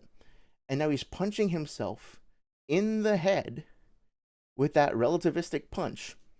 And we've just established that base humans are vulnerable to gunshots to the head, but apparently he can survive this. So does that actually make sense? Or is maybe that laser not necessarily moving at the speed of light? Now look, he then begins to rocket upward, and this rocket has the exact same visual effect, that was used on his arm. But this doesn't appear to be a laser per se. Like, a laser wouldn't do this. A laser would not push someone up like this, like a rocket propellant. So maybe now this, this visual effect is linked to something that very clearly does not work like a laser. And now he fires off this missile, okay? Wonder why he's firing off a missile if he's already got light speed attacks. This would be massively slower. Why he thinks he would ever possibly be able to hit Goku with this, unless it's also faster than light or light speed or whatever. Goku manages to kick it away. So if he manages to kick this away, and this is anything remotely similar to light speed, the amount of force that's going to be present in there would mean the durability of this would have to be insane. The durability of his leg would have to be insane. Does that actually match up with what we see in the rest of the series? I don't know. I am skeptical about that. Starts to run away. Punches through. And then he blows up. Okay. So there are two options here, and I'll get back to chat. As far as I can tell. One is the laser kind of looks like a laser, and since lasers in our world function in a certain way, then we can just assume that it functions in the same way here. So this little kid is moving at the speed of light, and then everything else is just like, oh, whatever. And it either moves at the speed of light or it doesn't matter. Or he's not. Or the fact that it fucking looks like a fucking laser doesn't mean that it necessarily is. I don't even think it looks like a laser. I don't think it looks like a laser at all. Lasers don't really work this way. But despite that fact, even if Toriyama on panel put his little self-insert little robot guy, and he walked out in front of the screen and he said, hey everybody, just so you know, this is literally a laser, and it's literally working the same way that real world lasers do, then that would just mean that the Toriyama's understanding of what a real world laser is creates contradictions when paired up against the rest of the scaling that he's providing, right? Look, it's the same visual effect there as is being used there. So, I don't know. I don't think it's enough to go off of, but let me catch up on chat. It's more honest to assume they're light speed feats, but I do think that it's genuinely plausible that Kid Goku is relativistic or somewhat higher. See, I don't think it is more honest to assume that. I don't think an assumption like that is. I'm not saying that you're being dishonest, but I don't think that just saying like we're just gonna assume this because on face value it looks correct. I mean, like maybe that's honest in a way that they're basically saying like we don't really care how this scales or how it works in context, but we honestly just like it this way, so fuck it, we're gonna build the rest of our scaling off of this because we feel like it. Like that could be very honest, actually. That could be very honest indeed. Um, if you're harmonizing, oh, you said it wasn't honest. Oh, I'm sorry. Wait, oh, it's not. Oh my god, fuck! I'm so sorry. I'm so sorry. It's not more honest to assume they're light speed feats, but I do think that. Okay, okay, I gotcha. I totally missed that. Thank you for correcting me there. I'm sorry for for strawmanning you there. If you're harmonizing, it usually means you're refusing to let contradictions be contradictions. Oh, okay, then maybe not. We will let you get away with bad claims. So later, if you call it our bad claims, your special pleading is a totally awesome. Yeah, yeah, that's how it feels. That's how it feels. Genuinely. The laser from Black isn't absolutely clearly a laser, but it could be type shit. The real thing is the solar flare, while Goku had no time frame to catch Tien off guard. Yeah, let's talk about the solar flare next in just a second. To be fair, Goku didn't know what it was. The laser here, yes, this is true. He was kind of caught off guard, so that should factor into the feat. Tien casts Solar Flare, which, mind you, gets used again in the Frieza Saga and the Cell Saga, so even this move generates inconsistency, but he still casts it and then immediately gets his punch caught. Goku had to have blocked the flash of light with the glasses after Tien casted the Solar Flare, so what I'm saying, you can dispute this though. The defeater I have is that the flash of light is key, and its speed proportionally scales to the user, but my only proof for that is the fact that the flashes of light shouldn't be relevant. Okay, before I get to my scaling or my evaluation for that, let me ask you this. You believe that would you agree? I would assume yes, but you can confirm. Would you agree that Form 2 Frieza, or sorry, that Frieza in the Frieza saga, right, on Namek, is at least the speed of light? If so, he gets attacked by the solar flare, and he does not block it or evade it. Like it blinds him, and he gets like stunned for a couple seconds, and then I think Krillin gets away from him. Similarly, I think that if Piccolo is relative to him, I think he's in the second form, so Piccolo should be. Then Piccolo, by the time of the Cell Saga, should also be the speed of light. But Piccolo also gets blinded by the solar flare from Cell, and even though he's like psychologically surprised by the fact that Cell is using this attack, he recognizes it, if I remember correctly. At least he does in the TFS that I've seen, right? So here we have two characters that are supposed to be faster than light, right? Should like I genuinely believe that they should scale to light at that point, but they still get taken, so to speak, by this attack. So if that's the case, why do you, and this is sort of a leading question, but I genuinely, I just want to hear what you think. Why do you think that these faster than light characters are not able to put it one way, or don't get out of the way of the solar flare, especially since at least one of them recognizes it and knows what it is, when a much, much younger and much, much weaker Goku was able to do so? That seems to me to be a contradiction. Do you agree it's a contradiction? And if so, how would you respond to that? Lasers can cause explosions by rapidly heating up materials that turn to gas and expands, as Dr. Strangle. That's true. That's true. I think that this could be a laser by that description then. The footage that I've seen of lasers like taking down drones and stuff like that, it doesn't really look this way. It more looks like if you've ever used a plasma torch or a cutter or something like that, it's more of sort of like a sparkling and fizzing effect. But sure, like this could be a sci-fi laser that just has a different, cooler visual effect, and it's still moving at the speed of light, right? Me saying that it doesn't look quite right doesn't mean that it's definitely not the speed of light, to be fair. Sarah says, I don't know, I just feel like sometimes you're not going to get that specific kind of scaling, you know what I mean? Like Deed of Paxenarion, another medieval fantasy novel I have a type. Yeah, that's totally cool. They have these characters who can sword fight and cast at the speed of light, but then their Paxenarion plops her fine ass on a horse. And I'm like, well, that's weird as hell considering what you can do, but you're the paladin here, not me. LOL. I'm not saying Kid Goku is or isn't that fast. Frankly, not Goten, so he's so he's irrelevant. Yeah, that's fair. And look, like fuck, I was just watching something or experiencing a piece of media that was like this, that was literally like, hey, like we can go super super fast, why are you doing this, right? And they're like, because I prefer to ride on the horse, like I like my horse, right? Like there's something like that, like, or I like driving in this car, as opposed to screaming around at the speed of, maybe I'm thinking of like the androids when they decide to take the truck. Like they could absolutely zip around like ridiculously much faster, but they decide to just like take a little truck, right? Because they fucking want to ride in the truck. Nothing wrong with that. I don't care, not my son, but sometimes things are just things. Yeah, for sure, for sure. Maybe it's a plasma jet. Plasma jet, that makes more sense. I was trying to research how Star Wars blasters work, and if I understand it correctly, at least some of them work by essentially having like a canister of gas that gets heated up to expel energy, which is very similar to how a laser works. But the way it's described, it's like they actually do have like heat beam weapons in Star Wars, and those are distinct from blasters, which are not like light speed, right? And they also are stated to have an effective range of, some of them have like an effective range of 300 meters, some of them get up to 5 kilometers, but like uh yeah, they're described as being distinct, if I recall correctly. No, the thing Goku was caught off guard is the RPG. Oh, you mean the first one where he like sort of tanks it in the previous chapter, or you mean like this the rocket that then gets uh launched at him by Black after the fact, like this one? This one he at least like recognizes what it is.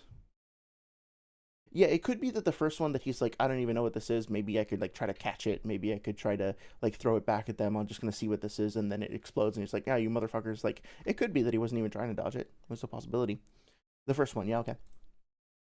Ursa says the contradiction. Like I said, the best explanation is that the projection of solar flare is actually something that scales proportionally to a flash from the user's perspective. Like even in super and amped version, the solar flare gets used on Universal Gohan. Okay, yeah, that makes sense. So I'll take a drink of water real quick. So here's what I'm gonna do. Just in response again to the solar flare thing, I'm gonna walk through my process, just how I tried to investigate it and what I found. Right. So let's go to chapter 124.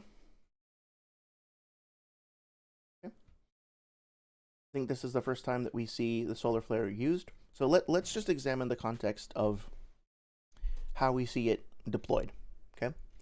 So Tien says, I'll let you see my full strength for just a minute. Okay. Now he puts his hands up. Master Roshi sees this happening. He shouts out New Crane School Taioken. Then we see this flashy glare thing. And then we see the flare in his eyes. Other people respond to it. Goku closes his eyes. Krillin closes his eyes. So bright, etc. And now he's blinded. My eyes, where is he? And he appears from behind. Kicks him. Okay. What an incredible attack. First releasing a super intense ray of light to blind him, then kneeing him in the head from behind. Jackie Chun is out, but I'll count off anyway. Okay, so you can see that like these characters are obviously squinting. They've been affected by the light as well.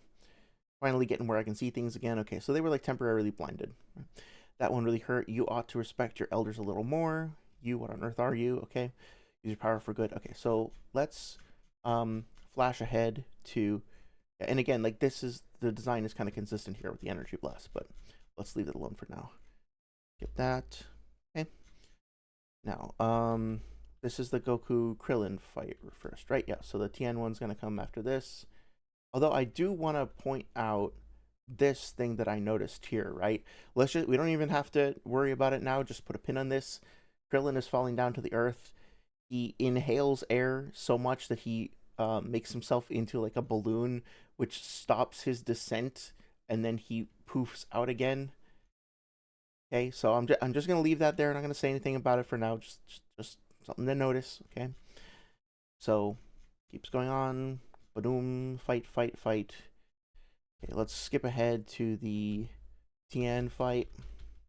Okay, and let's see what happens. He gets hit by the Dodonpa. Tap, tap, tap, tap, tap. Like a machine gun. Okay. I had forgotten about this. This is so good. This whole combo. Okay, so he gets smacked down to the ground. Really are strong, trying to kill me. Blah, blah, blah, blah. Kick, kick, punch, punch, fight, fight. Really great choreography. Like, Toriyama has such a great skill for being able to convey like speed and motion and presence and impact, and like the choreography is always super clean and clear and crisp. It's always really easy to tell what's happening, where characters are. The sense of motion is very well preserved. Right, okay, so he stops using the Kamehameha. The clash should be right around here that he uses it again. Okay, here we go. So let's observe what happens, right?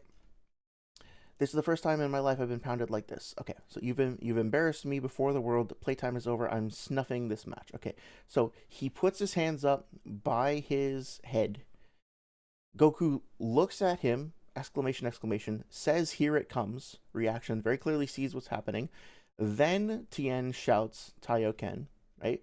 After he shouts it, there is then this crack and flash of light. And then he dashes forward and says, "You're blind now." Now, I would assume that Tien's vision is potentially also, well, I don't know, right? Like, the question that I have now is, like, can Tien not see Goku?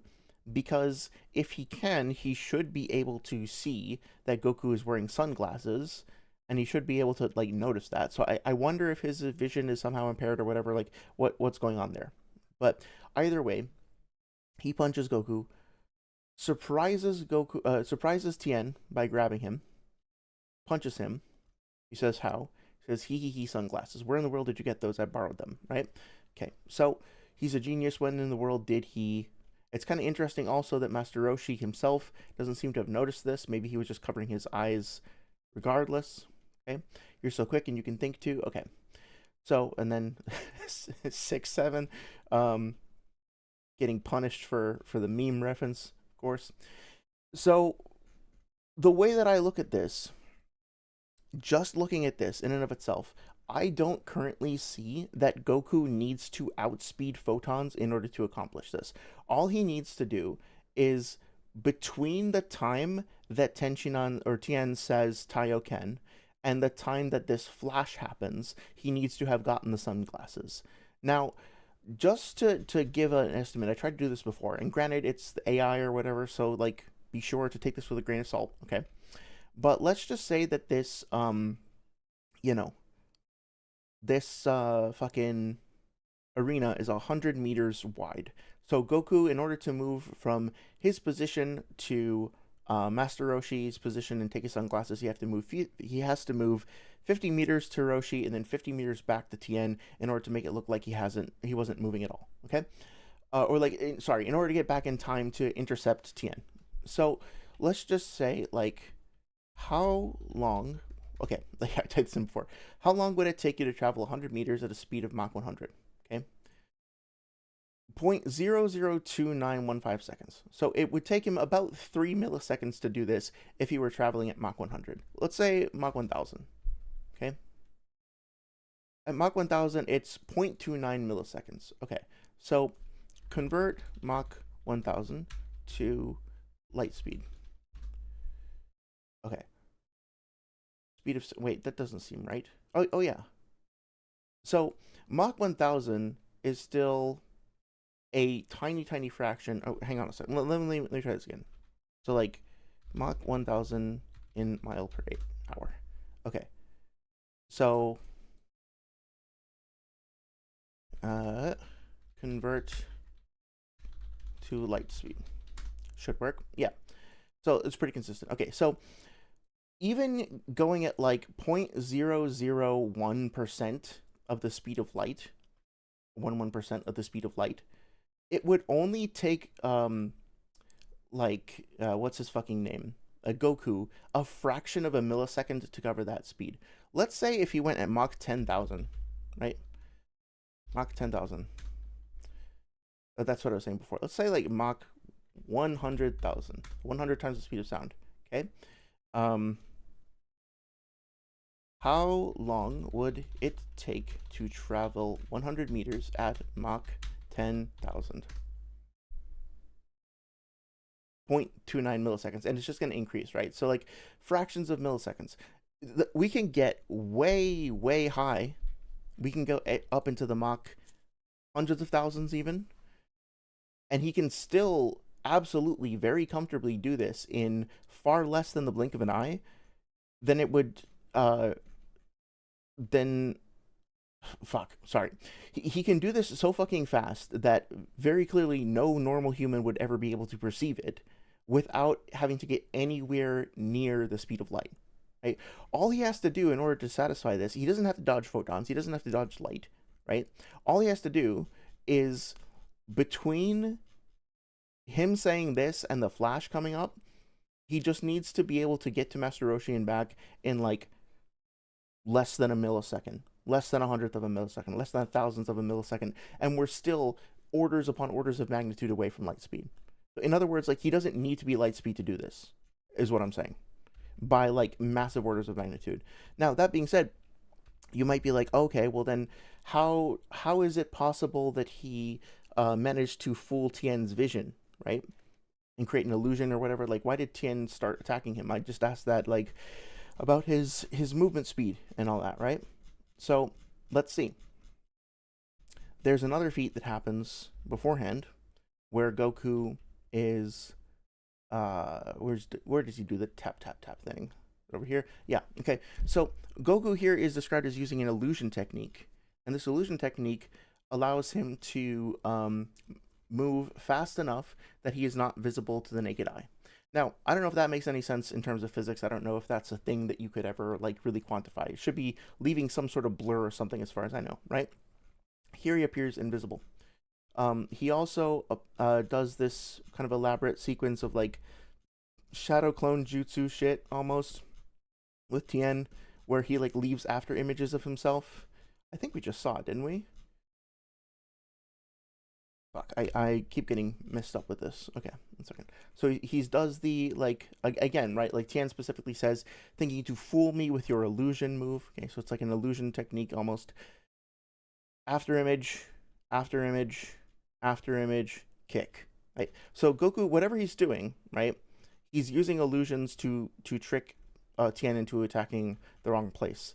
Tien seems to literally think that he is literally looking at Goku, but doesn't realize that it's not him until he intersects with it. So Goku is totally capable of like basically projecting an image or like creating a visual distortion that beguiles his opponent. There's one other thing I wanted to mention too. So we can determine an upper limit of Goku's speed here by using something called the Haas effect. So if you've ever opened up like an audio workstation or something like that, and you have played around with a synthesizer, or even if you're just familiar with that, like listen to old, you know, kind of crunchy synthesized music from like Sega Genesis era or whatever else. The way that a waveform works in sound, especially in a digital context, is essentially you have a repeated periodic cycle of pressure. So essentially you have a, God, I wish I could show you this, but I don't have my synth up right now. But it's like when you speak, the pitch of your voice is determined by how fast a thing, like your voice box muscles or whatever, your organ vibrates. If you could slow it down all the way, I'm gonna try to do this. Hopefully it's not too cringy, right? But like if I go like this, you can hear that there are like individual little dots or little pops, little clicks, right? Hopefully you can hear that, right? So if you take those little clicks and you increase the rate at which they occur, they start to blend together and form pitches, right? A pitch of 20 hertz, which is the lowest thing that we can hear, all that's saying is that a change in pressure is happening 20 times per second. And 40 times per second would be an octave higher, and 80 times per second would be an octave higher than that, etc., etc., etc., right? Or no, I think it's actually, it would be 40 and then, yeah, no, it would be 40, 80, and then 160. Yeah, yeah. Okay. So, Goku here is specifically tapping back and forth, right? So he's going from here to here to here to here to here to here, and the individual sounds that he is making are individual distinct taps. This means that he can't be doing this more than 20 times per second, because beyond 20 times per second, something called the Haas effect kicks in. The Haas effect is what determines whether or not a sound appears to you as individual little impulses like that, tick, tick, tick, tick, tick impulses, or one continuous signal. Above 20 milliseconds, I think it is, or 20, yeah, something like that. Actually, hang on a sec. I want to make sure I'm talking about the right thing. Psychoacoustic, the brain perceives two nearly identical sounds arriving shortly after another as a single auditory event. Looking at the sound. Yeah, okay, so I think I'm actually confusing the concept of frequency with Haas effect here, so I apologize for that. I need to go double check my my terminology. But basically the idea is that, like, beyond a certain point, if these two sounds are happening at the same time, you won't be able to tell the difference in direction because they will essentially be fused together and they will appear to be the same thing. Right? You won't be able to distinguish the difference between them anymore because your brain will process them as like just one waveform coming at you. So based on that, these individual taps can't be more than 20 milliseconds apart, or can't be faster than the frequency that would correspond to a 20 millisecond time difference. Holy shit, it's kind of complicated, but basically, yeah. Hopefully that makes sense. I don't think he can be doing this. I have to go check my math on this because I feel like I'm talking around myself in circles. But basically, you can look at this and you can say, okay, let's determine what the upper frequency limit would be for these to no longer be audible as individual sonic impulses. They would blend together and just be white noise. And then you can come down from that and say, okay, we've established like an upper limit of speed for this. That's what I'm trying to say. I need to clearly go check my terms, but that's the gist of it. Okay, so now we're left with the contradictions that we talked about before, or so, with the other characters not being able to, or happening to not respond to the solar flare, and we're left with this situation over here, and we're asking ourselves, or I'm asking myself, is there enough information just here, just based on this specifically, to say that Goku was definitely moving at the speed of light? Is it solid enough to use this as a piece of evidence to then scale him further in the series? I don't think so. Because the idea here that he would necessarily has to outspeed photons in order to make this work doesn't work, because there are other ways that he could accomplish this without outspeeding photons. In other words, it's not necessary that he outsped photons in order to accomplish this. And especially given the fact that there are two distinct visuals of him shouting the attack and then the flare launching and the crack sound effect happening, that he sees it before, that he understands, he realizes the counter to it, right? I don't think that this means that he's necessarily moving at the speed of light, especially since characters can move in ways that create weird optical illusions and duplicates and stuff like that in a way in this universe that don't necessarily correspond to how things work in our universe. So maybe you could argue that in our universe, a character would need to outspeed photons in order to be able to do this, but we are talking about a universe in which characters can just like move fast enough to become invisible, but also still not be moving so fast that their footprints, that their footsteps fuse together and are outside of the realm of like individual perception. So that's what I'm saying in response to this video, is that I don't think that it necessarily follows that Goku is light speed just based on this. And I think that it is worth acknowledging that simply saying this is the most honest that we can be here, we're being as honest as possible, is just kind of like an indictment and a self-report. That's my perspective. Anyway, even in Super NAM version of Solar Flare, oh yeah, First one, Tien is bald head blinding the audience on a cheat, yeah. And fucking Krillin's moon hypnosis shit as well with his head. Tien shouldn't have been visible from that guy's perspective, even with that knee. You know what I mean? Maybe, yeah, that's possible. Bald vision, we wouldn't get it. Yeah, it clearly has like a different perspective of seeing than we do. You should be able to see since solar flare is on an AoE that doesn't affect the user. You would think so, right? But like, yeah, I would guess so as well. But also, if he's projecting light outward and forward, then that light, well, that's the other thing too, right? Is that like that light would reflect off of stuff, and so I don't know.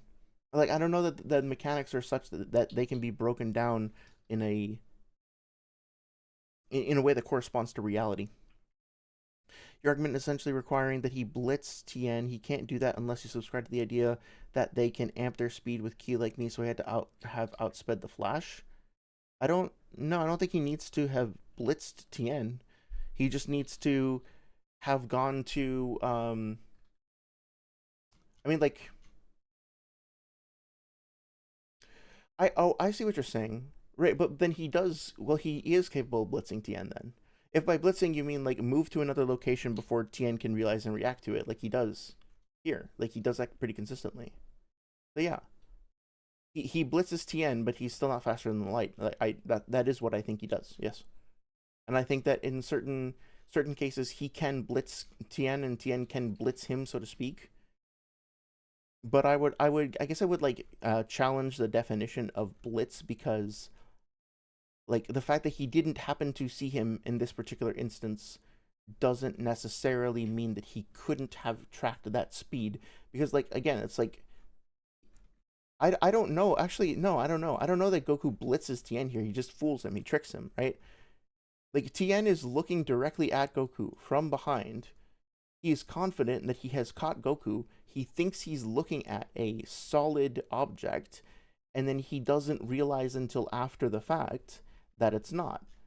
So Goku has clearly multiple times demonstrated the ability to move out of the way and leave a residual image of himself that fools Tien. So basically, at any point after he says this, he could have gone and gotten the sunglasses. I think it's just Sage's assumption that like, or Sage and Merchant's assumption that he specifically started moving after the fact. Right? Also, another explanation, I don't like this explanation, but another explanation is that he could have like estimated, okay, I know where Master Roshi is, right? And I know that he has sunglasses on, so as soon as Tien launches the attack, I'm just going to like close my eyes, dash over to him, peek, grab the sunglasses, put them on, dash over back, right? Like, there are other explanations that I think have just as much explanatory power, even if some of them are awkward, some of them are more or less awkward or whatever, that don't require him to outspeed photons in order to accomplish this.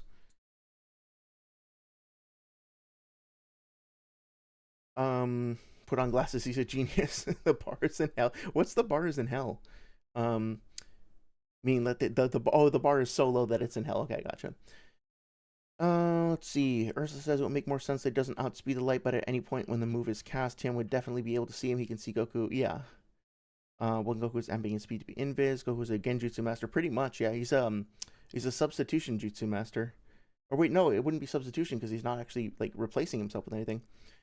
Sorry says, why was John making the Kayako Saike? Oh, from the Grudge. Yeah, I was trying to explain how like I'll pull this back up again when we do the Dark Souls music stream, because it's hard to explain.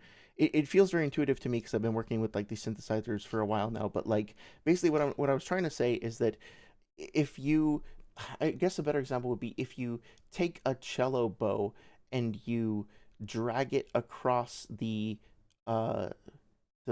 string. No, I can't. I'm sorry. I have to bail out on this one. I need to research it more. I'm doing a really bad job explaining. I'll come back to you on this one. For me, the best explanation is that they amp their speed severely with Ki in order to accomplish those illusions. I'm arguing that Tien would see Goku grabbing the glasses. I think it could be the case. It could be the case, yeah. By blitzing, I mean moving out of their visual perception capacity. Tien can see Goku the entire time. I agree this feat isn't concrete, though. Yeah, okay. So if you and I agree that the feat isn't concrete, then I consider that like a victory. Victory is not the right word for it. It's just like I appreciate that, and like I don't feel the need to argue it, I guess. What I was trying to do when evaluating this is to see in context if this makes sense, like if this is solid enough to base a subsequent argument off of. And I don't think that it is.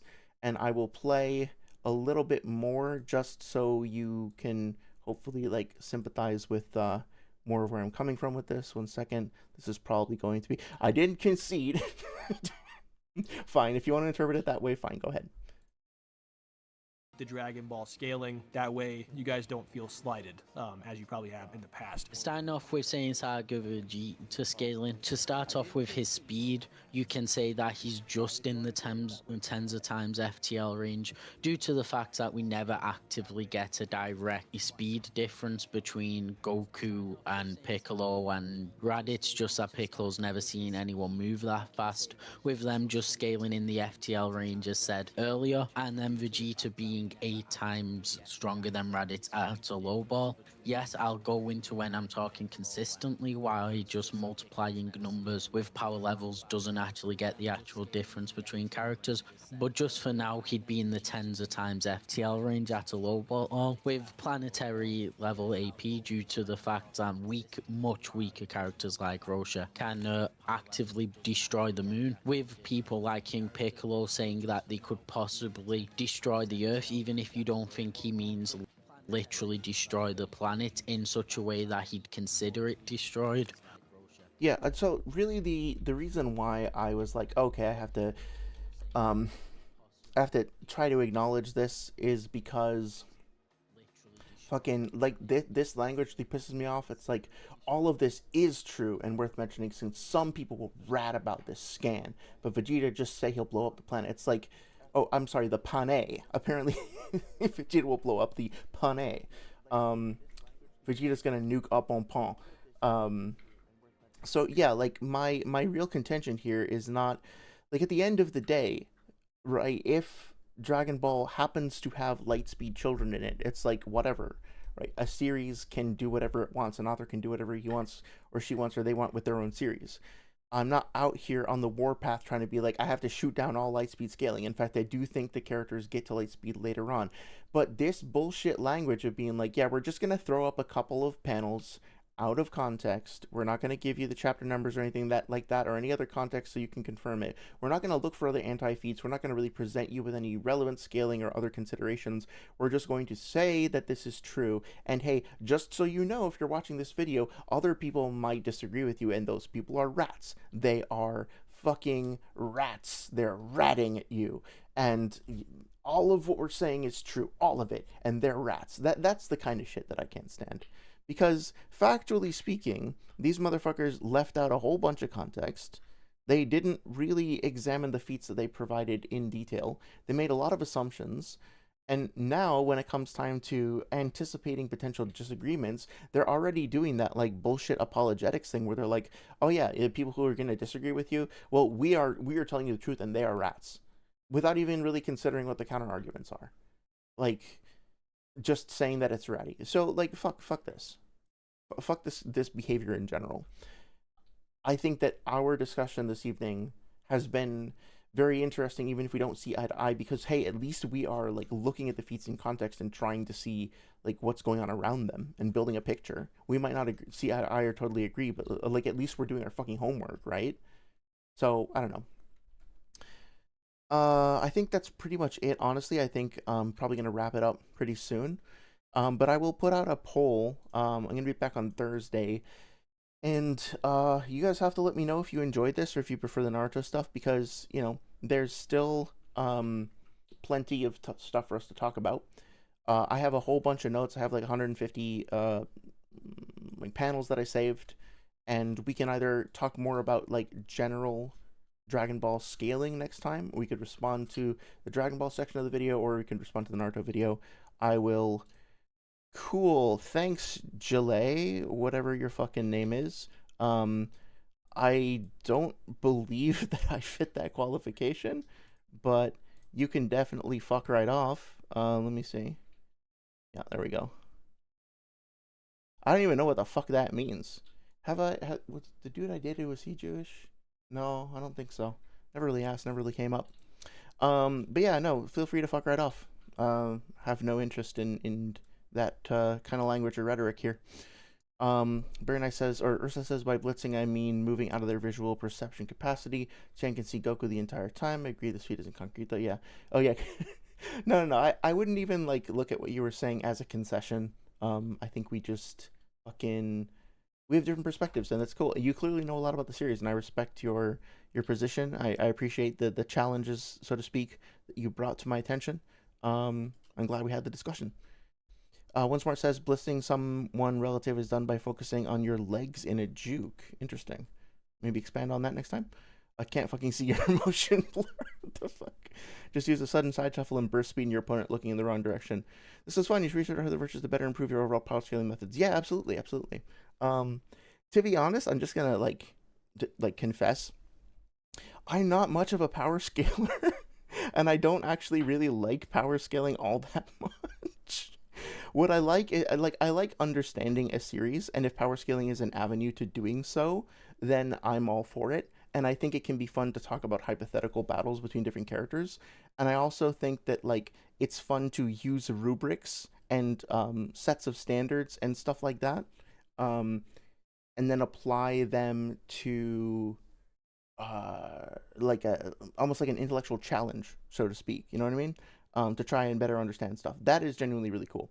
But mostly the angle that I come from that is from all this stuff is if somebody is saying something that I feel is misleading or manipulative or dishonest or just misguided, I want to take that as an opportunity to deepen my understanding of something and then try to help them understand that as well. And if that winds up taking the form of power scaling, that's great because it can be fun. And if it winds up taking the form of more like narrative or whatever, that's fun too. Yeah. Thank you so much for hanging out with us tonight. Really, really fun discussion. Really enjoyed it. I hope you have a great rest of your weekend. I will see you on Thursday. Take care. Bye-bye.